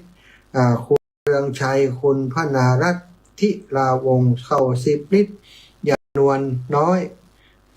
ยายนวลน้อยบุญแก้ว4 ลิตรนางสาวปริยาพรกาวิเตนน้ำ6 แพ็คยายนวลปกแก้ว4 ลิตรพัทธิลาแก้วใบงามมาม่า1 กล่องนางสาวพัชราสมิตะปานมาม่าแม่ตุนแก้วมโนคำข้าวสาร6 ลิตรบวกน้ำแหม1 แพ็คแม่บัวเหลวสมุทรจักรน้ำรองเท้ากางเกงฉลวยถาวงข้าวสาร20 ลิตรมาม่าแม่จำปาจันทวงศ์เสื้อผ้าแม่ตีน้ำ3 แพ็คและขอบกว่าอาจารย์นานดีแม่เครือวันมโนคำมาม่า1 แพ็คน้ำ1 แพ็คข้าวสารข้าวเจ้า5 กิโลแม่ลำดวนสีแปลงวงน้ำ2 แพ็คอันนี้จดมาเป็นที่เรียบร้อยขออนุโมทนาบุญขอบคุณตะกี้ก็ออกไปครับของหลวงพ่อใหญ่ท่านพระครูท่านหลวงพ่อพระอธิการณรงภากโรนประตูต้นพึ่งได้เมตตาน้ำดื่มมอบน้ำดื่ม100 แพ็คก็ขอกราบในเมตตาหลวงพ่อที่มีการงานมีกินมีตานทุกครั้งบ่เคยทิ้งกันเน้อ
เจริญพรโยมนมัสการเจ้าท่านจ้าเดี๋ยวช่วงบ่ายแรงๆก่อนนะเจ้าจะร่วมทำบุญเทศมหาชาติแล้วก็นำตัวเจ้าเจ้าได้เจ้ากำลังรวบรวมกันอยู่เจ้าขอบคุณหลายๆส่งเกียรติมาให้จีเจ้าช่วงบ่ายแรงๆก่อนเนอะจ้าสาธุค่ะสาธุค่ะคุณกำลังรับฟังสถานีวิทยุเครือข่ายคลื่นสีขาววัดบรรพตสถิตจังหวัดลำปาง FM 100.50 เมกะเฮิรตซ์วิทยุประเภทบริการสาธารณะข่าวสารสาระธรรมะความรู้และเสียงเพลงวิทยาลัยสงฆ์นครลำปางมหาวิทยาลัยมหาจุฬาลงกรณราชวิทยาลัยเปิดรับสมัครพระภิกษุสามเณรและบุคคลทั่วไปเข้าศึกษาต่อระดับปริญญาตรีหลักสูตรพุทธศาสนาสาขาวิชาพระพุทธศาสนาหลักสูตรรัฐศาสตร์บัณฑิตสาขาวิชารัฐศาสตร์และโทหลักสูตรพุทธศาสตร์มหาบัณฑิตสาขาวิชาพระพุทธศาสนาและหลักสูตรรัฐศาสตร์มหาบัณฑิตสาขาวิชารัฐศาสตร์และหลักสูตรประกาศนียบัตรเรียนจบภายใน1 ปีสำหรับผู้สนใจเฉพาะทางไม่ว่าจะเป็นประกาศนียบัตรบริหารกิจการคณะสงฆ์ประกาศนียบัตรพระพุทธศาสนาประกาศนียบัตรภาษาล้านนาประกาศนียบัตรวิปัสสนาภาวนาและประกาศนียบัตรบริหารท้องถิ่นรับสมัครตั้งแต่วันนี้เป็นต้นไปในวันและเวลาราชการตามสอบถามได้ที่เพจ Facebook มหาวิทยาลัยมหาจุฬาลงกรณราชวิทยาลัยวิทยาลัยสงฆ์นครลำปางโทร 054-209-454 www.mcu.ac.th เครือข่ายคลื่นสีขาววัดบรรพตสถิตจังหวัดลำปาง FM 106.50 เมกะเฮิรตซ์ฟังออนไลน์ได้เพียงค้นหาวิทยุวัดบรรพตสถิตจังหวัดลำปาง รับฟังได้รับฟังง่ายได้ทุกที่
ว่าอย่างไรโยมแม่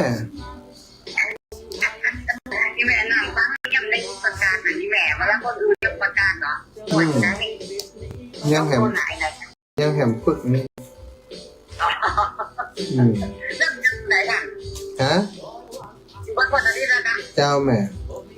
อ๋อเป็นนักแสดงครั้งเดียวเจ้า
ศรัทธาญาติโยมจะพาวิกฤตน้ำไปด้วยกันเนาะถึงเปิ่นถึงตัวเมื่อความเดือดร้อนไปถึงพี่น้องผู้ร่วมเกิดแก่เจ็บตายนะคนเหนือคนเมืองของเรามีน้ำใจไมตรีที่ดีแบบทอดทิ้งกันนะศรัทธาบ่ว่าจะเป็นภัยพิบัติเกิดขึ้นที่ไหนแม้ต่างประเทศเราก็ยังไปช่วยอันนี้บ้านเฮาถ้าอูไปอูมาก่อนนี้จุนี่ถ้าเฮาบ่ช่วยกันก็คงจะมีไผมาช่วยเฮาแล้วเนาะ อาตมาได้ทีแรกนะตั้งใจว่าจะไปวัน5กับพร้อมกับคณะท่านอาจารย์สาธิตธีรปัญโยแต่ว่าหลวงปู่พระครูปฏิภาณธรรมทินได้มาหาลือว่าท่านมาหาตอนนี้ความร้อนของพี่น้องต่างเมืองน่านมันนักหนาถ้าเอาไปช่วงวันที่5มันก็จะสายเกินไปก็ถ้ามีโอกาสไปก่อนก็นำไปก่อนเลยเนอะครูบาอาจารย์จะติดตามไปทีหลังก็บ่มีปัญหาก็เลยมาคิดพิจารณาว่ากะหันว่าควรที่จะหาทางช่วยเหลือเปิ้นก่อนถ้าจะดีก็ได้ประชาสัมพันธ์มา 2-3 วันนี้นะมีสถานที่ฟังในรายการแต่ว่าจนมาฮอดวันนี้ก็ได้ให้หอมปัจจัยตลอดถึงข้าวน้ำอาหารต่างๆปัจจัย4นะมาผ่านมาทางอาตมาก็ถือว่าเพียงพอที่จะนำไปส่งบริจาคให้กับพี่น้องผู้ประสบภัยที่อำเภอตะวังผาในวันพรุ่งนี้กำหนดจะเดินทางสิ่งที่ต้องการนะมีข้าวสารอาหารแห้งน้ำดื่มและเสื้อผ้าแล้วก็อุปกรณ์ทำความสะอาดต่างๆเนี่ยมีไม้กวาดก็ดีมียูก็ดีหรือว่าอาจารย์มันอยู่ไกลกันแม่ฝากสตังค์ไปอาจารย์ซื้อให้ได้ก็บ่มีปัญหาอาตมาก็จะนำไปซื้อก็ระบุมาก็ได้ถ้าแม่อยากจะถวายไม้กวาดซื้อไม้กวาดให้แม่100ระบุมาก็ได้ว่าแม่จะห่วมโฮงตานกับเปิ้นที่เปิ้นทำที่จังหวัดน่านก็แจ้งมาก็ได้หรือว่าจะช่วยเรื่องการน้ำมูกน้ำมันขนเข้าส่งไปก็รับว่าเฮาได้บริจาคทุกอย่างแหละสถานทุกอย่างที่จะเอาไปถ้าบ่มีรถไปบ่มีน้ำมันรถก็จบข่าวนั้นเองกล่องอยู่ที่วัดบรรพตนี่ตอนนี้จำเป็นจะต้องมีรถไปเอารถไปแล้วก็ต้องเติมน้ำมันรถหือเปิ้นถ้าหือเปิ้นเอารถไปแล้วบ่เติมน้ำมันหือมันก็คงบ่ไหวเนาะสถาก็ขอแจ้งผู้ศรัทธาอีกว่าอีกแบบประกาศคือได้รับทราบโดยทั่วกันชุดต่อไปรายชื่อที่ศรัทธาให้หอมบางของก็ท่าฟังอยู่ที่บ้านจะได้มีจุดแม่ชักกรรมมีแล้วนะอยู่ในชุดสุดท้ายนี้เนอะแม่บัวคำกันจินนะบ้านหม้อสันโป่งแม่ริมอันนี้แม่มาห่วมบุญวันก่อนและมาพร้อมกับคุณหมอลูกสาวเพิ่นนะคุณหมอกัลยาณีเปิ้นมาอันนี้เปิ้นมาหอมอันปีละกาปีไก่ตั้งธรรมหลวงเนาะก็แยกไปอันนี้ตั้งธรรมหลวงยายวันนี้เรือคำหล่อหน้าค่ายอันนี้หอมมาหลายวันแล้วหอมไปที่ทำบุญนะแม่ย่าแก้วทกนาบุตรอันนี้หอมกันทำมาปีเสือนะ 1,500 บาทช่วยเหลือผู้ประสบภัยน้ำท่วมแห่ง100 บาทขอบคุณอนุโมทนาบุญแม่บัวเย็นจันทบ4หมวด9ร่วมบุญน้ำช่วยเหลือน้ำท่วมแห่ง100 บาทแม่เบาะตนะวงบำรุงกาน้ำกาไฟ100 บาทแล้วก็มีเติมมาแม่เบาะตนะวงพร้อมลูกหลานร่วมทำบุญช่วยเหลือผู้ประสบภัยน้ำท่วมแห่ง1 แม่บานเย็นจันทวงบ้าน4หมวด9ร่วมบุญช่วยเหลือน้ำผู้ประสบภัยน้ำท่วม200 บาทเนอะแม่จันสมจันทวงศ์4หมวด9ร่วมบุญแม่แห่ง1 แม่นายพงศักดิ์คำสุขแสนปินตา4หมวด9 100 บาทแก่ตุนแก้วนายทิติกรนางทิติกรเด็กชายทิติวัฒน์มโนคำใส่บาตรให้พ่อดีจันทนานพ่อนวลแม่เอื้องถาวรวงศ์พ่อแก้วมโนคำน้ำ2 แพ็คข้าวสาร5 ลิตรถวายมาแล้วก็เป็นร่วมบุญอันนี้ก็คงจะเป็นทีมงานของบ้านโยมแม่สุรีเนาะเปิดห้องมาแล้วก็แม่สุริพรถาวงศ์ถวายเป็นค่าน้ำมันรถ500อันนี้ระบุมาเป็นค่าน้ำมันรถครอบครัวแม่สุรีนางสุรีวิเศษพาณิชย์กับลูกหลานทุกคนร่วมทำบุญญาติพี่น้องที่น้ำท่วมโดยเนื่องจากบ้านเลขที่343 4หมวด9ถวายมา100 บาทแม่คำน้อยคำอินบุตร4หมวด9ถวายน้ำ100มาม่า100ศรัทธานายบุญนพบุญทาวงศ์นางสาวทัศนีศรีชัยตันเด็กหญิงทักษะออนบุญทาวงศ์ช่วยเหลือน้ำท่วม200 บาท นายตานางคำเหมยใจวันนะขันเข้าตานขันเข้านายตานางคำเหมยใจวันนะช่วยเหลือน้ำท่วมมาแหม12แม่หอมสีชัยตัน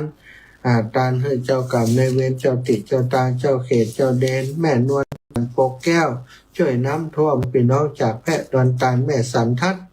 อินทขันอายุ79ปีร่วมบุญเตดมาแฮม12อายุ79ปีอีแม่อยู่ที่บ้านกล้วยม่วงไปปะกันที่อันวัดพระเจ้านั่งแท่นเปิ่นฮู้ว่าอาตมาจะไปบิณฑบาตอีแม่ไปรออยู่หั่นอายุ79ปีฟังรายการทุกวันบัดได้โทรแต่เจ้านี่ฟังรายการว่าอาจารย์จะไปฮับบิณฑบาตที่ห้านก็แม่เลยไปหาคุณโยมแม่เนอะแม่แสงวันฟั่นจักสายได้ร่วมบุญมาแหม1 ซองแม่สันทัดอินตาขันร่วมบุญช่วยเหลือน้ำท่วมมาแหม1 ซองนางสมควรแม่น้องสมควรใจน้อยพร้อมครอบครัวร่วมบุญไปช่วยน้ำท่วมแหม1 ซองแม่จันดีเครือเกี้ยวพร้อมครอบครัวถวายร่วมบุญช่วยเหลือน้ำท่วม200 บาทนายวิชัยนางจันเพ็ญวงศ์ใจคำพร้อมครอบครัวร่วมบุญไปจังหวัดน่าน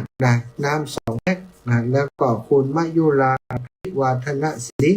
ก็ถวายร่วมบุญไป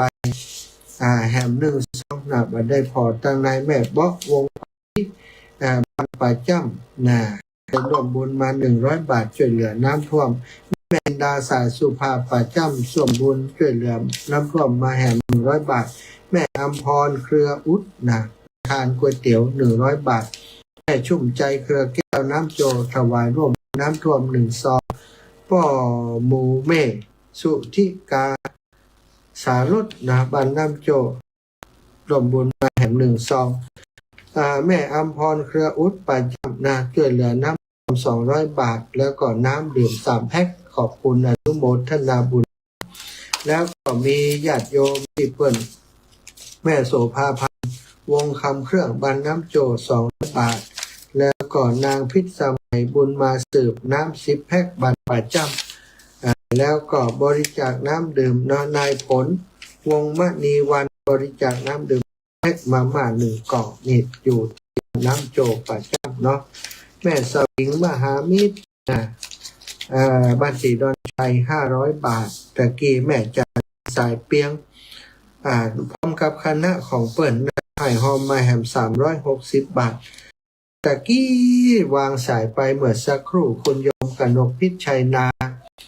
แม่เลี้ยงจากอำเภอฝางบ้านห้วยงูในก็บอกว่าจะรวบรวมกันก่อนเนิ่นตอนบ่ายจะโอนไปให้ท่านอาจารย์ก็รับทราบเนาะอย่างใดก็ตอนบ่ายถ้ามีโอกาสได้จัดได้การก็จะประกาศให้รับอีกครั้งหนึ่งเนาะ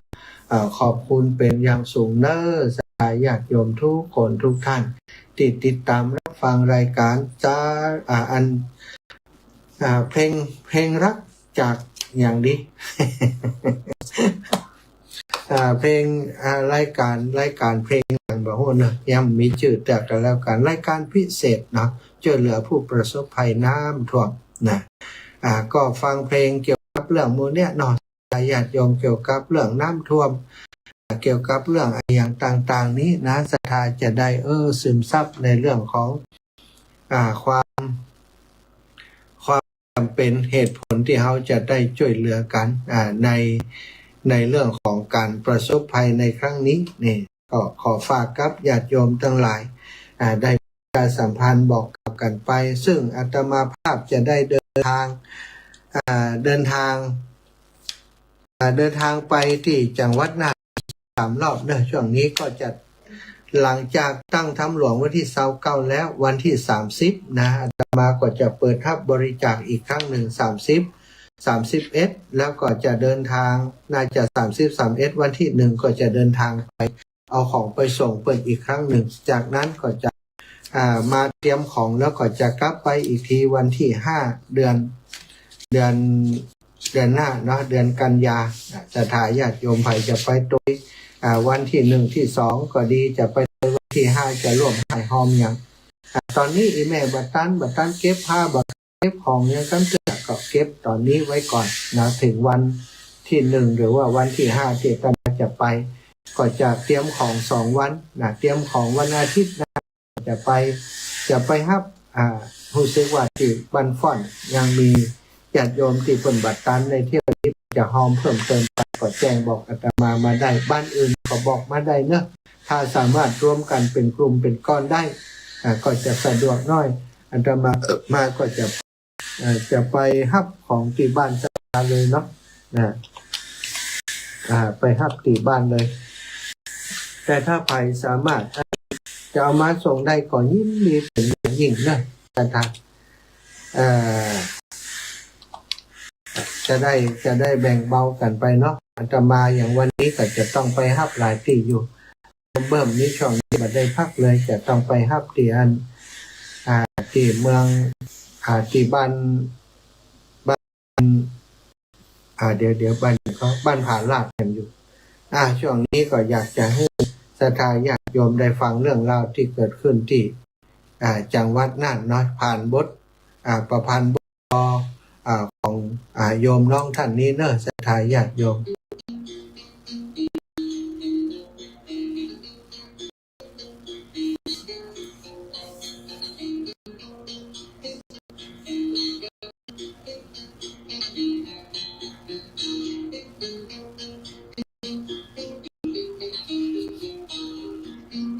สิงหา67น้ำน่านนองหล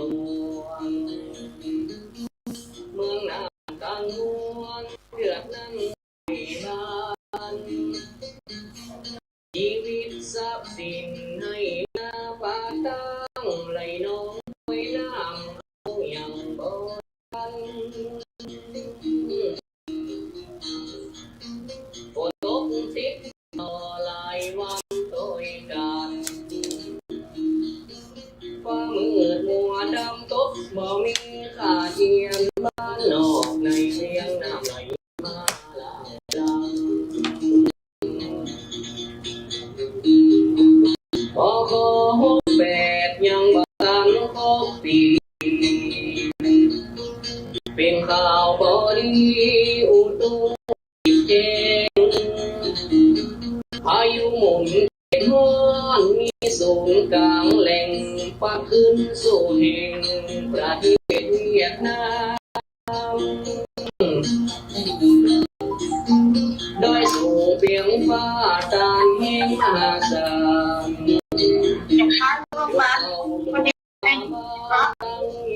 พอไปหาผู้นำเนาะเกิดเป็นว่าถ้าหลอก2นี่ทำได้ไงเนาะอันกับพอแล้วจะได้มันต้องประกาศให้เป็นเพราะว่านั้นมันเกิดเป็นไปแล้วอันรอบ2เอาที่อื่นเนาะแล้วที่นี่เรื่องมันเอาไปไว้ที่บ้านท่านก็มีแล้วก็ผู้นำบอกไปเอาที่บ้านไอ้เพราะว่าเขาฟังไว้ที่บ้านไอ้ท่านก็มีน่ะเจ้าแล้วก็ไปไล่ไปพร้อมน้ำ10 แพ็คถูกเอาไปเลยเนี่ยน้ำ10 แพ็คแหละน้องเอามาตัวเลยก็ได้น้องเอาขึ้นรถเลยก็ได้เอาถูกคือวันนี้ที่แม่สมควรเขาหาน้องไว้ที่นี่เป็นรถมาหักที่บ้านก่อนแหละใช่แล้วก็จะเอาขึ้นรถไปลงตีว่ามันเอาขึ้นรถตู้มาเลยก็ถ้ารถมันใส่ได้ก็ใส่เข้าไปนะถ้าใส่มันได้ก็ใส่ว่าได้รอบหลังเนาะรอบหลังขอยังพอแล้วต้องไปที่บ้านนะจะเก็บไว้ที่บ้านเอาเนาะที่บ้านเอาห้องประกาศเอาเนาะเพราะว่ามันหลายรอบอินทุกคน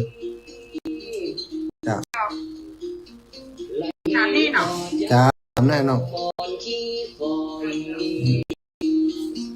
โรงเรียนตีน้อยทวงซ้ำว่าอีปักตูดนดีเมืองปอยนา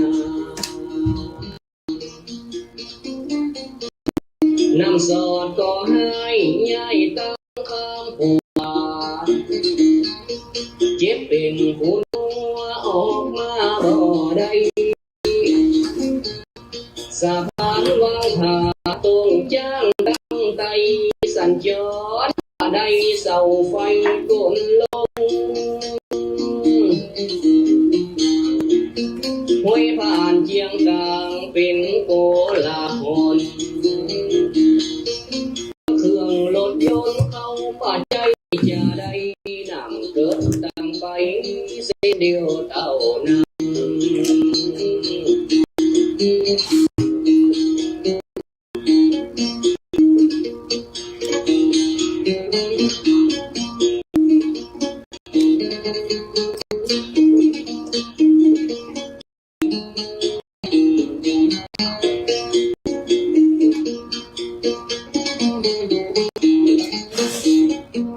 น้องเด็กยิ้มกลางท่วมปีตีสอ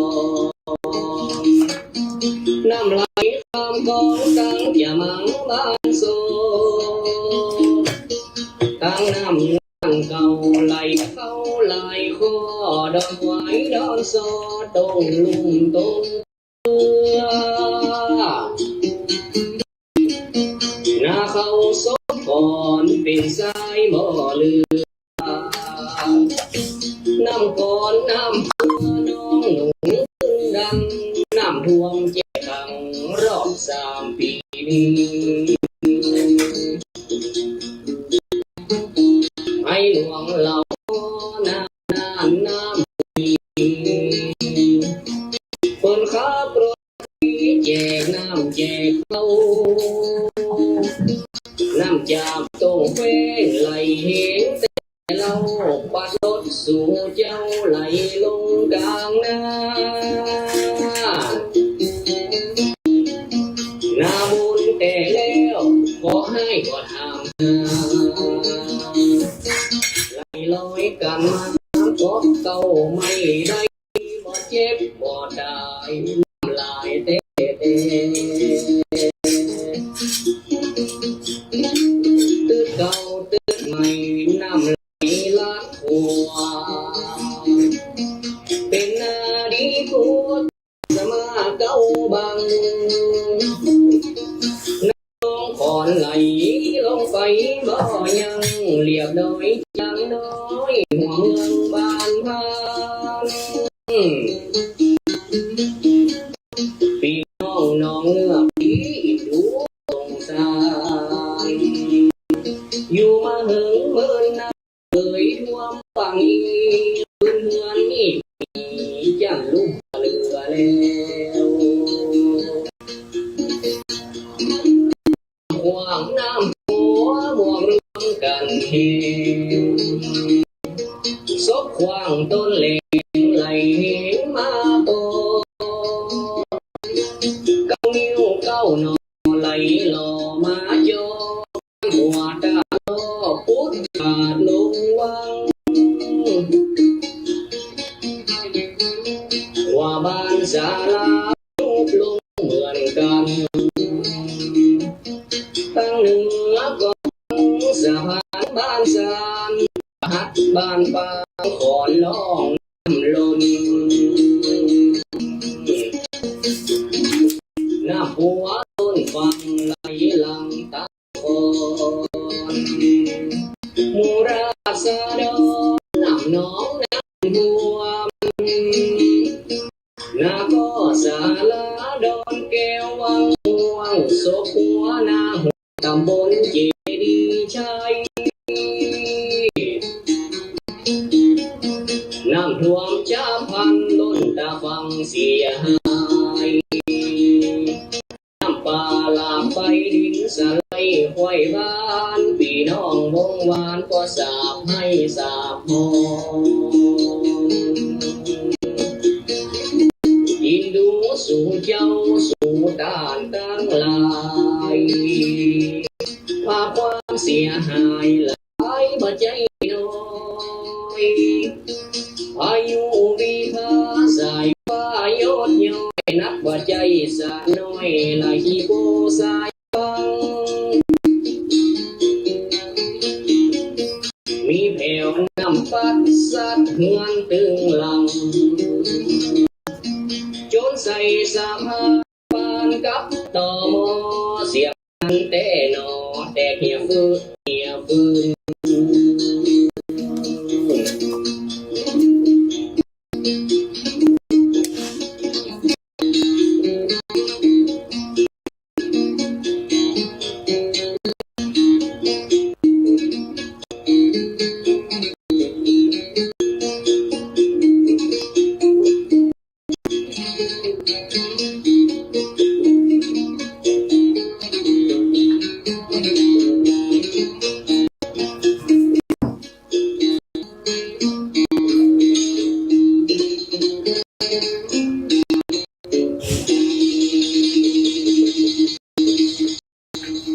น่าวสถายรมอันนี้ก็เป็นซอ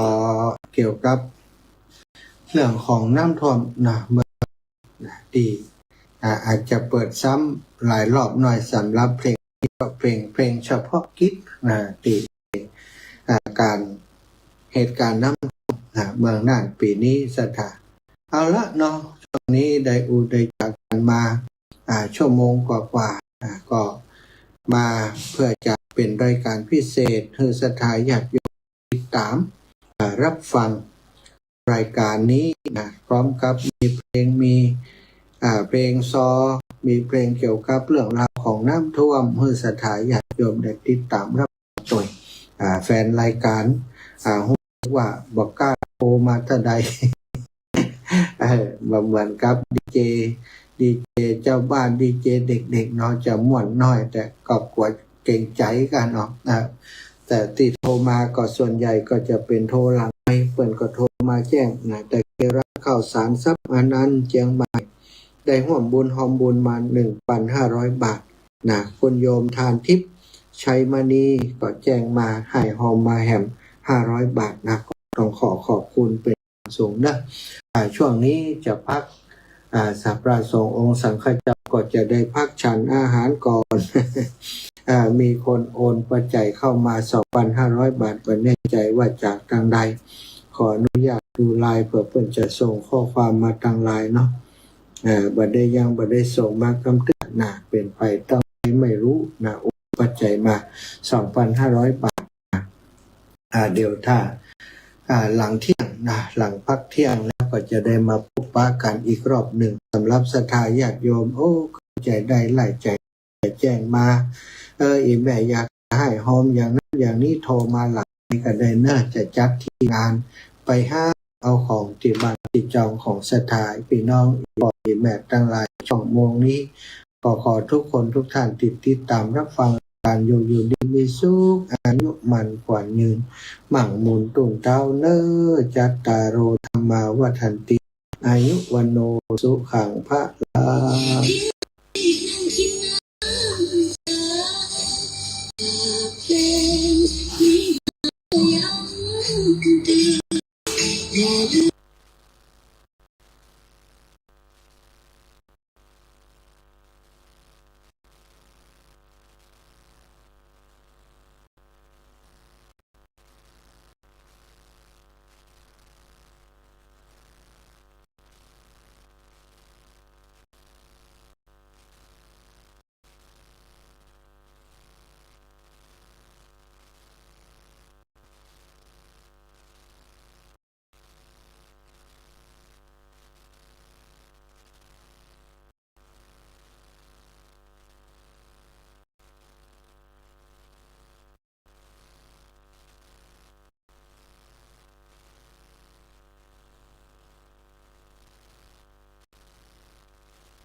FM 106.5 รับฟังได้ฟังง่ายได้ทุกที่ ขอเชิญชวนพุทธศาสนิกชนทุกท่านร่วมทำบุญครั้งใหญ่ในงานตั้งธรรมหลวงฟังธรรมมหาจารย์เวสสันดรชาดกประจำปี 2569 จัดโดยเครือข่ายคลื่นสีขาวเพื่อชาวประชาจังหวัดลำปางขอเชิญร่วมฟังเทศน์มหาชาติเสริมบารมีทั้ง3ยกตั้งแต่เวลา 9 นาฬิกาถึง 16 นาฬิกาณศาลาปฏิบัติธรรมสถิตวัดบรรพตสถิตอำเภอเมืองลำปางจังหวัดลำปางยกที่1วันเสาร์ที่29 สิงหาคม 2569 ยกที่2อาทิตย์ที่27 กันยายน 2569 และยกที่3วันเสาร์ที่17 ตุลาคม 2569 ขอเรียนเชิญสาธุชนร่วมเป็นเจ้าภาพกันเทศน์กันละ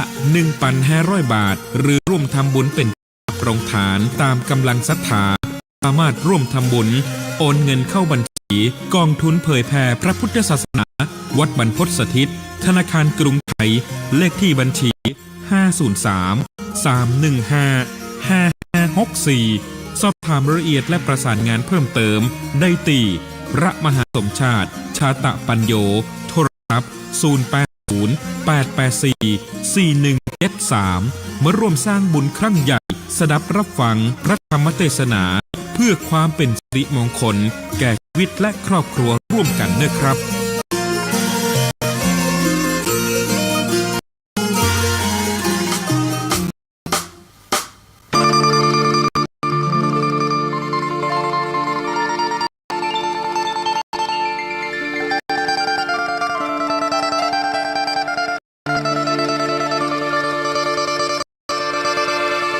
เสียงสายลมตองจากหิมของแถวทงองมัดกาไว้แล้วเถียงนาน้อยคอยผักเสายับขึ้นมากินข้าวเศร้ามีแห้งเบิ่งจากน้อยนั่งขึ้นไปลอยถึงอดีตผู้ขาสิเป็นบ้าย้อนมักตูเขาคือควายบักตูดำนอถึงดำงานประจำคือไทยนาคนพ้นเก้าหินใจทวินนางนองคือสิบ่สมปองเด้อโตน้องนอกับพี่เธอแม่พิมพ์คนดีที่เอาหน้าตำต้อยบ่คอยได้แม่นห่วมเฮียงโอ้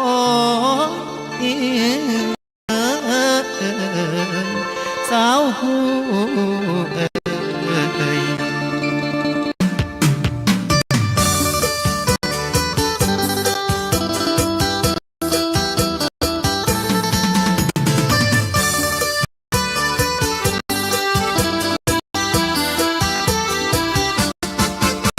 อยู่บ้านหลังโออันโออาฉันนาบ้านเรือนเหมือนรังหนูเธอร่ำเรียนภาคเพียรได้เป็นครูจังหูเศร้ามองเสียจริงเราเธอไปเรียนฉันไปหน้ามันหน้าเศร้าทางเดินรับปัญหาต่างศักดิ์ศรีอนาคตของน้องต้องผู้ดีส่วนตัวพี่มองมนทนเหลือใจลาเห็นน้องจบคู่มาน้ำตาอายและยาวคือเห็นเขาแต่ขี้เฮาเล่นห่วมกันตัวอายนั้นเสียนอยู่ป.3 ส่วนว่าคู่คนงามอยู่ป.2 เด้อน้องสองเฮาว่าโอ้น้ำกันคักแน่บ่ลืมกันคักแท้คำมันลั่นคว้าพี่น้ำท่วมน้องยังมีหลังจากบัดได้บ่ายปริญญาต่างลืมนางนองนั่งมองแม่พิมพ์คนไทยน้ำตาพี่ไหลอาบลงใบหน้าไม่อยากโทษบุญวาสนาเรามันอีกาส่วนน้องยากหูทองขอมองให้เต็มตาหน่อยถึงแม้นบุญน้อยก็ยังคอยเลี้ยวแลได้เวลาต้องไปปานกันแท้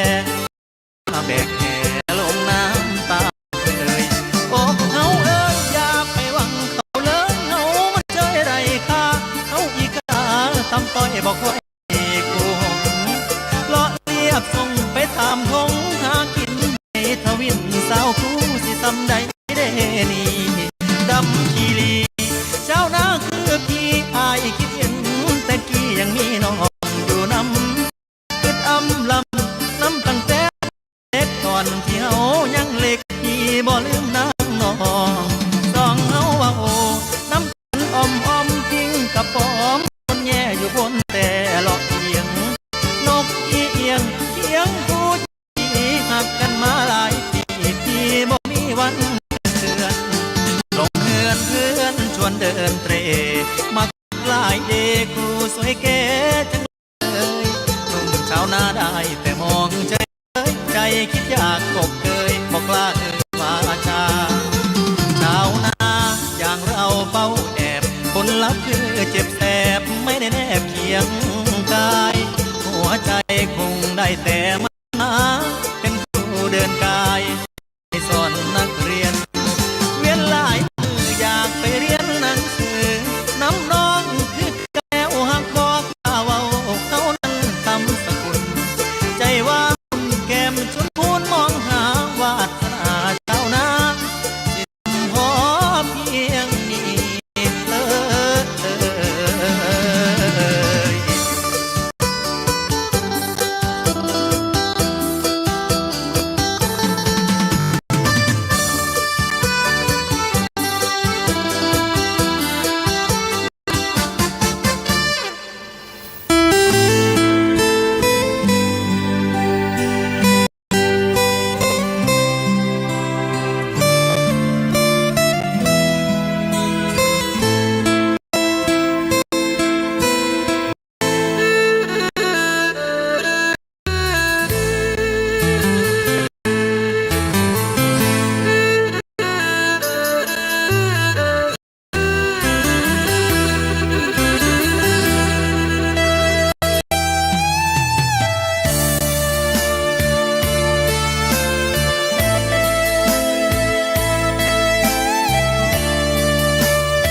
ใจนักหากน้องบ่มีความหมายหากคงล่วงหน้าคงบ่ถลำหักอายคงหักข้าใจตอนอายจีบน้อ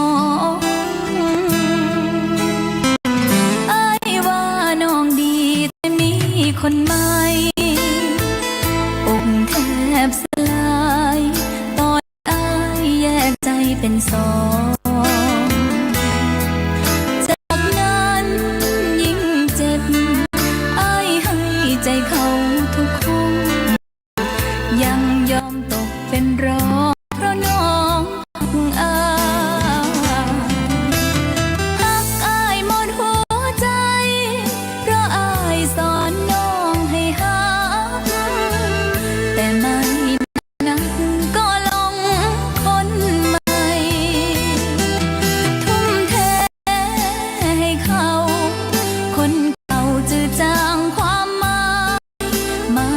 นแต่ต้องทำใจยอมเจ็บเก็บไว้ข้างในอ้ายว่าน้องดีน้องเป็นคนดีที่อ้ายบอกเกลียดตัวเองนักเหมือนคนไม่มีศักดิ์ศรี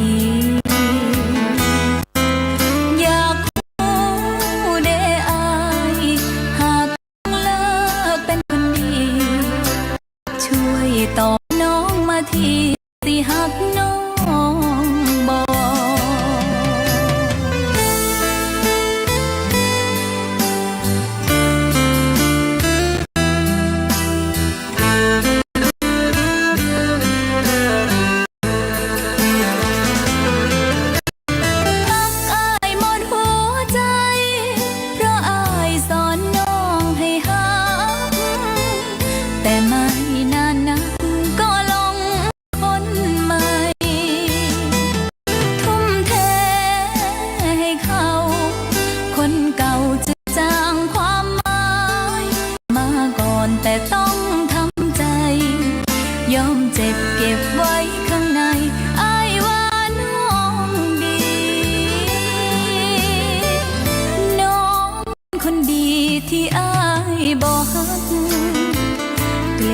ตัวเองนักเหมือนคนไม่มีศักดิ์ศรีอยากคู่เดอายหากน้องเลิกเป็นคนดีช่วยตอบน้องมาทีสิหักน้อง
ขอแต่เธอเคียงข้างไปตลอดทาง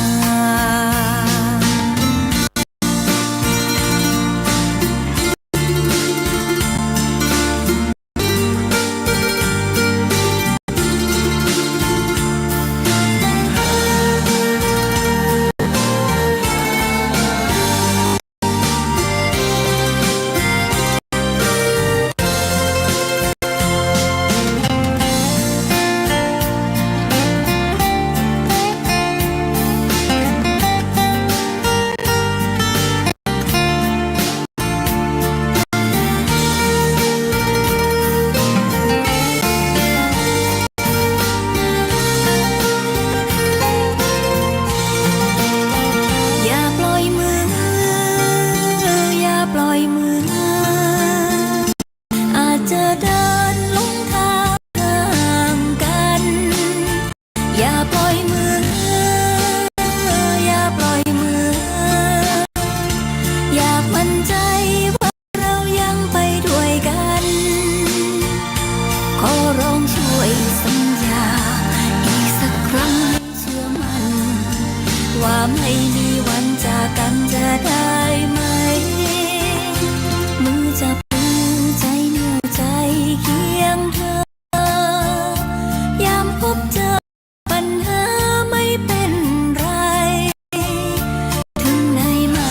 สำคัญ บนทางฝันอันยาวไกล ขอแต่เธอเคียงข้างไปตลอดทาง ขอแต่เธอเคียงข้างไปตลอดทาง